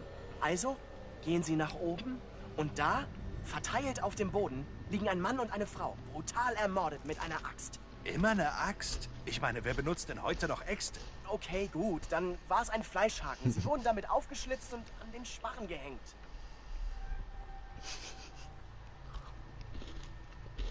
Moment, du änderst die Mordwaffe? Ich dachte, das ist eine wahre Geschichte. Da war viel Blut, ein Gemetzel. Wer weiß schon, wie sie starben. Okay, also, wer war's? Also die Frau, immer noch hysterisch, sagt, ihr Ehemann war es. Und er ist noch da. Im Wandschrank. Ha, der Ehemann, was? Soll das eine Warnung an zukünftige Beute sein? Nicht der Gärtner. Keine Rückzieher. Du bist Oder der verlobt. Butler. Der Leuchtturmwärter kriecht rüber zum Schrank, öffnet die Tür und da ist ein Mann im Schrank. Aber er hat sich die Eingeweide mit dem Fleischhaken herausgerissen. Voller Entsetzen geht er hin und betrachtet das Gesicht des Toten. Näher, näher. Und er sieht sein eigenes Gesicht. Dann quellen die Augen raus und er schreit. Das ist furchtbar. Theo, super Wendung. Schön. Nicht schlecht, Kleiner. Ach komm, das war nicht gruselig. Das war ganz schwierig, Kumpel. Okay, ihr hattet alle euren Spaß. Wir sollten schlafen gehen, das Wetter wird schlechter. Nein. Denn gemäß den Standardschiffsregeln müssen wir noch ein Bier trinken, bevor es in die Haie geht. Was für Regeln sind das denn? Das sind die Mini. Standardregeln des Institutionsprotokolls unter Division 1099. Aha. Wo hast du das gelesen? Im Internet. Oh, also sagt dir eine Website, dass du unter allen Umständen Bier trinken musst? Ich befolge nur Befehle, man. Mir gefällt Und diese Kiffer. Website. Roger, mein Freund. Ich bin raus.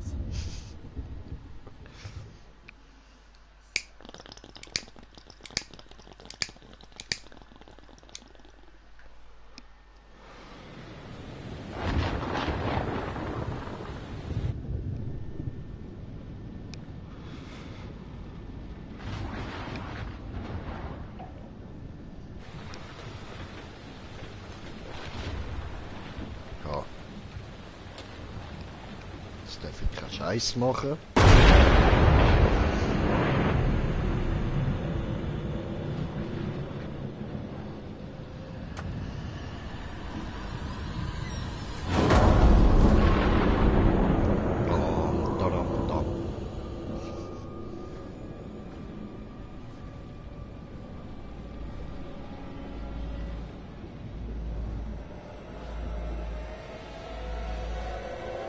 Guten Morgen, Sonnenschein.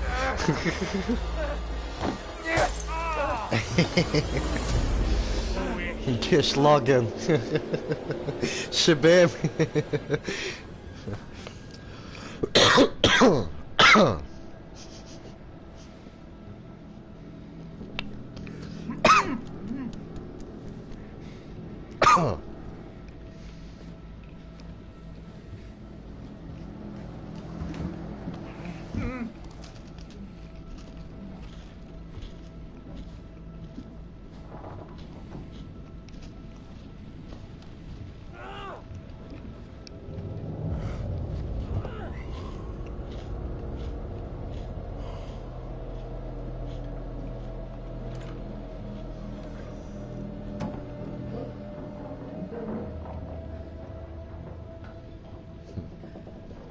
ist der Brad?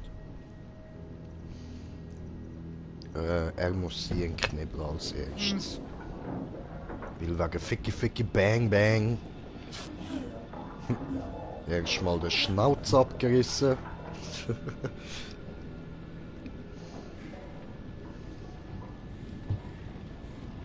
Ja was? So entscheidet das Spiel. Gemein. Entknibbeln.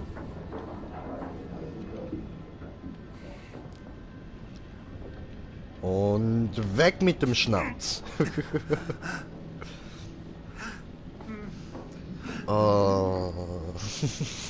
Ja, mir würde das recht wehtun. Für die ist auch noch Zeit. Okay. Gut, jetzt sind wir alle entknibbelt. Ich glaube schon. Das ist eine feine Gutzli.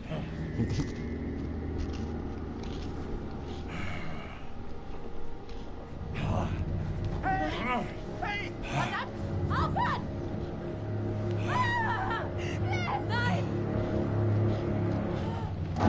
Bin fast frei.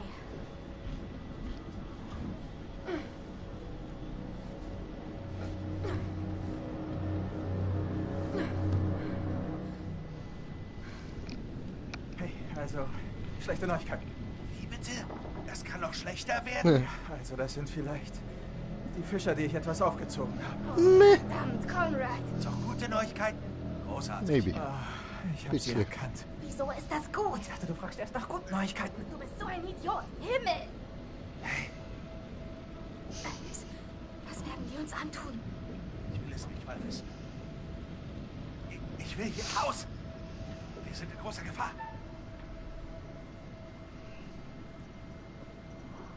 Leute, wir müssen uns losmachen. Sofort. Ich schwöre. Scheiße. Das klappt nicht. Los doch.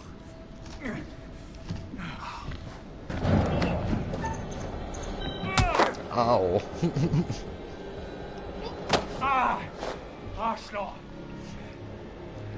Ich komme später.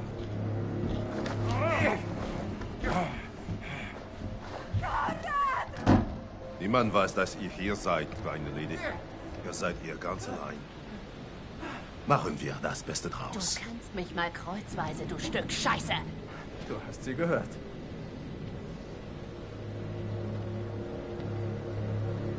Ja, ich hoffe, ich mache es richtig. Ich will nicht, dass er stirbt. Au.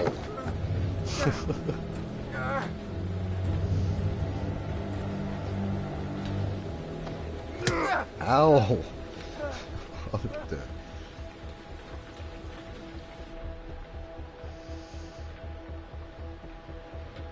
Ja. Oh ja, so behandelt man eine Lady. Au. Okay, ist gut. Oh. Oi. Okay, kein Scheiß mehr machen. Stopp! Langsam. Ruhig.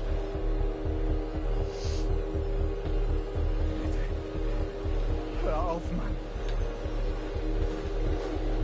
Wir beenden das später. Gut.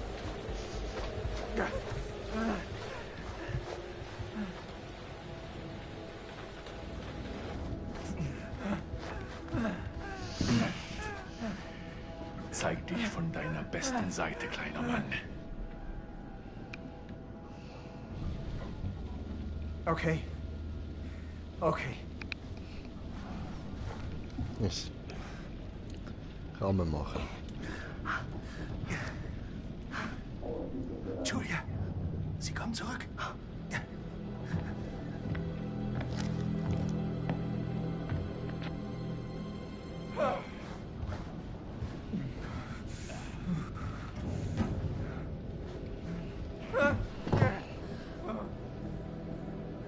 Immer noch watch the Brad. Oh Himmel, Conrad.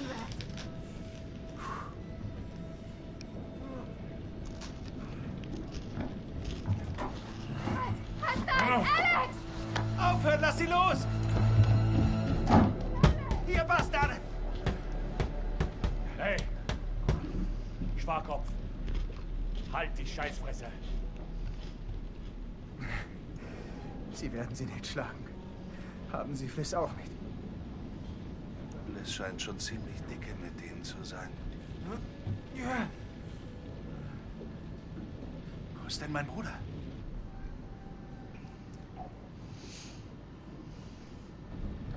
Ich weiß nicht. Er ist bestimmt okay. Okay. Dreh dich um.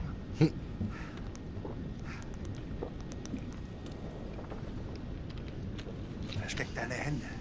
Wenn wir Julia haben, können wir sie vielleicht überraschen. Okay, sie kommen.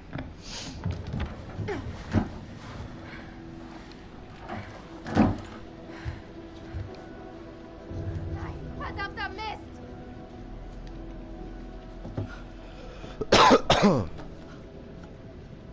Hey, hey, bist du okay? Was war los? Alles gut, Sie haben nichts gemacht. Sie haben nach unseren Eltern gefragt. Was? Wie viel Geld sie haben. Alex, tut mir so leid. Was ist denn? Sie haben meinen Ring. Hey, schon gut, schon gut.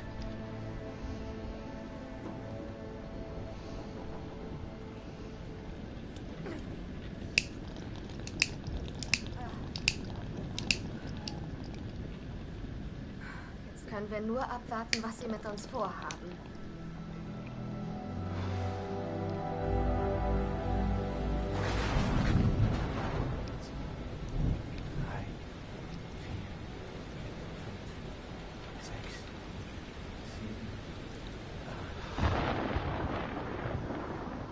Sekunden. Der Sturm ist 8 Meilen weg. Sie kamen auf einem Boot. Nehmen wir das doch. Ja. Das ist ein Schnellboot. Der Cheftyp, der hat eine Knarre. Vielleicht schafft's einer von uns zum Boot. Hilfe holen.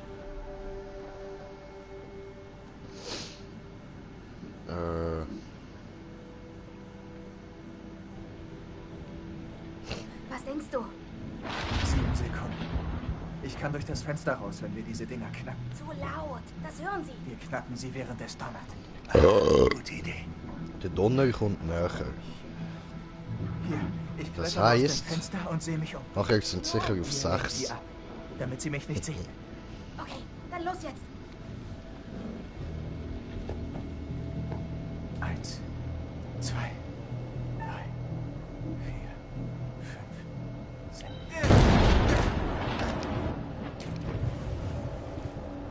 6. Greencheck kann zählen, ne?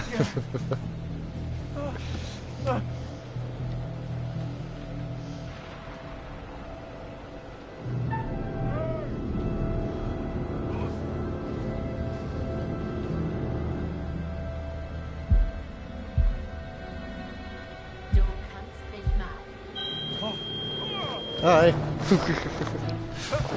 Sorry, ich will das einfach überladen. Du bist echt blöde.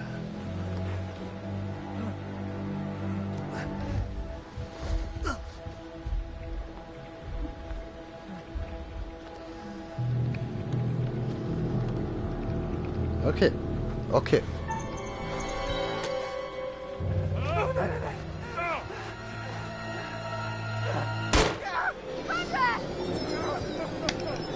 Ei, das ist jetzt noch nie passiert. Verdammt. Was ist los? Jetzt! Alex, das ist Autsch. Runter von unserem Boot. Entschuldigung. Euer Boot. Ich bin jetzt der Captain. Scheiße. Sie haben uns mal.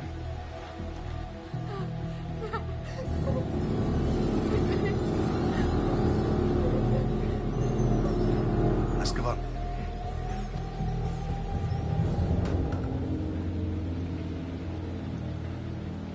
Bring sie nach unten. Okay. Okay, es leben noch alle. Benutze sie falls nötig. Okay, okay, okay. Immerhin. Conrad hat zwar einen Schuss ins Bein bekommen, es tut mir leid, er ist mein Liebling. Es tut mir wirklich leid. Aber er lebt noch. Er lebt immerhin noch. Jetzt. Arrêtez, bande de cons! C'est mon bateau! Stop! Ferme-la, ou je te mets mon poing dans la gueule. Okay. Das war eine klare Ansage. Hassan! Komm her!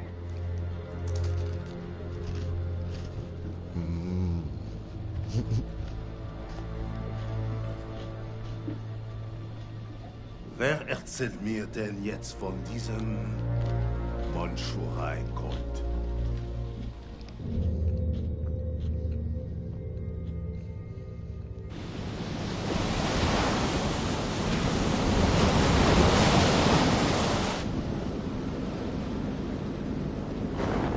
Herzigsbötli schleppen sie jetzt einfach nur mit. Schwarz immerhin, ein Rettungsboot dort. Wow. Geiler Scheiß. So wie ich das sehe, hattest du echt Glück. Prinzipiell berichten wir so dann nachher links gehen.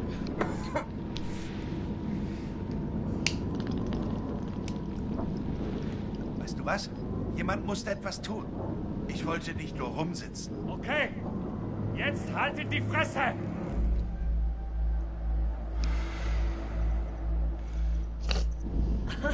Mach mal halblang mit dem Gangstergetue. Ich glaube, du verstehst nicht ganz, wie schlimm deine Situation ist, Süße. Ich sag, wie es ist. Fliss muss damit zu tun haben. Sie und diese Typen stecken doch unter einer Decke. Sie ist der Captain und Sie rühren sie kaum an. Sie hat Ihnen vom Mandschurei-Gold erzählt. Sie hängt damit drin.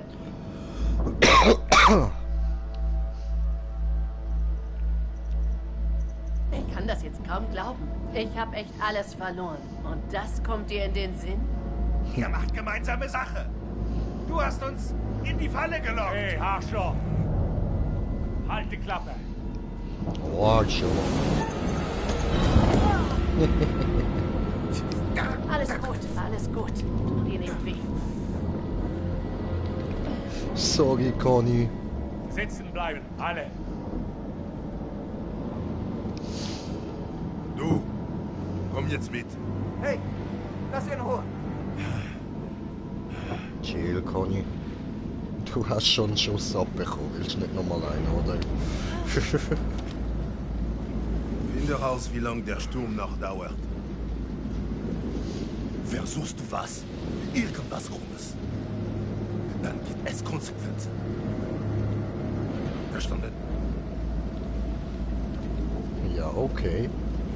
Duke of Milan erbittet Wetterbericht. Over. Duke, wir hören Sie. Ist alles okay? Over.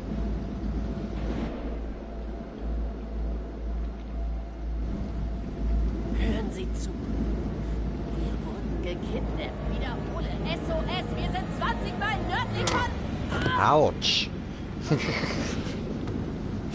Das war eine brillante Idee. Das ist für das zickige Getue vorher wegen dem Tauchen. Nein, nein, nein. Bitte nicht. Halt.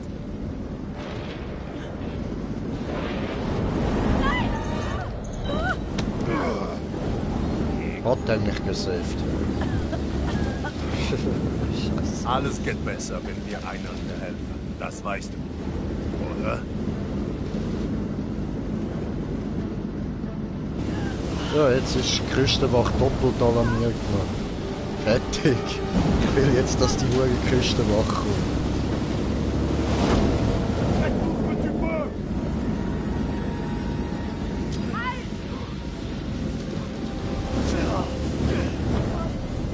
Okay, ja. Einfach weg damit. Ja, nee, ne? Er lässt dir voll zu im Fall. Helfen. So. Ups. Aber verpasst diese. Bewegung! Jetzt!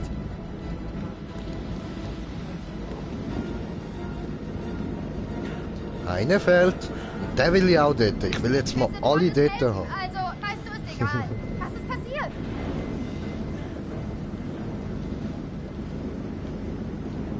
Was ist denn mit Brad? Versteckt er sich irgendwo? Ich weiß nicht, wo er ist.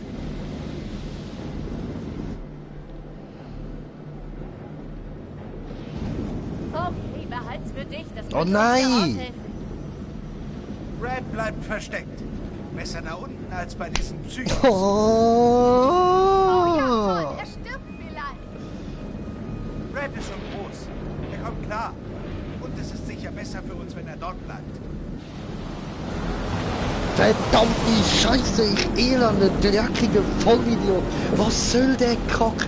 Genau das habe ich doch wollen, dass alle 5 dort hocken. Verdammt. Mann.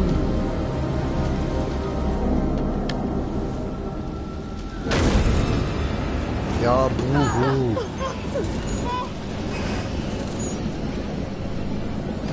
Ich bin Hurenabbrust. Hurenabbrust. Ich hab's echt gehabt. Oh.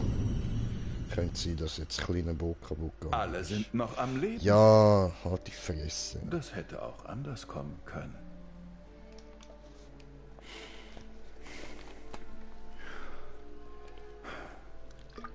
Aber es läuft nicht, wie ich will, weil ich falsch getippt habe, ich Idiot. Ich meinte, so ruft sie ihn auf. Gutherzig, wie ich nun einmal bin, möchte ich Sie auf das vorbereiten, was Ihnen bevorsteht. Okay, ich halt Gespannt? vergessen. Nein. Weißt du was? Sie machen das allein, unabhängig, vorbildlich, womöglich dumm. Wir werden schon noch sehen.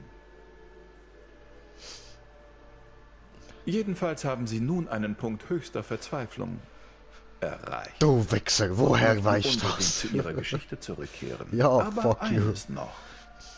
Es ist vielleicht nicht alles, wie es scheint.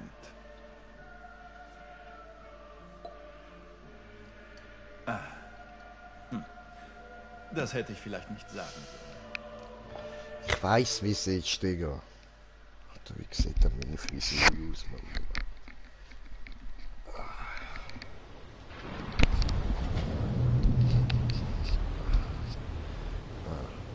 Besser. La porte! La porte! Vite! La porte!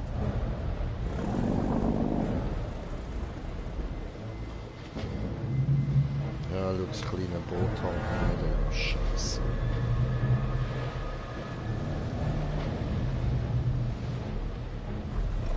Junior, retire la tête d'allumage.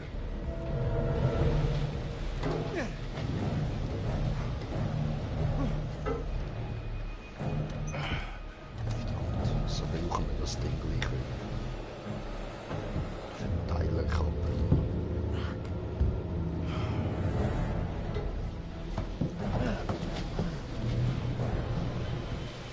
Los!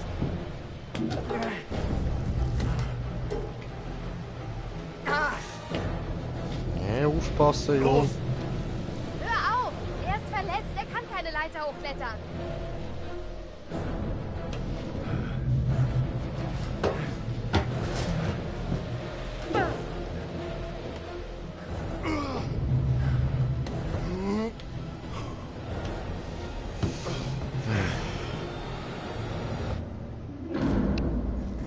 Merde. Mais on est où là? Oh mein Gott.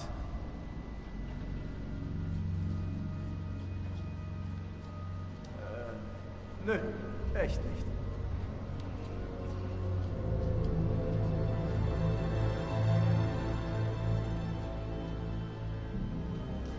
Los, beweg dich! Il est énorme ce délire. Cet endroit, c'est un foutu cimetière. J'espère qu'on est les seuls ici. Aber Leute, jetzt sind wir auf dem Schiff. Ich würde sagen, da machen wir Ende für heute. Weil ich habe jetzt schon etwas verkackt und ich will nicht mehr verkacken. Darum machen wir da zurück zum Hauptmenü. Yes. Jo. Sehr gut, denn sehr cheap. One pound each.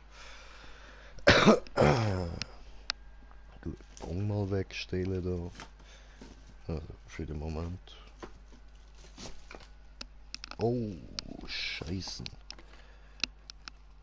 Das ist jetzt blöd. Oh.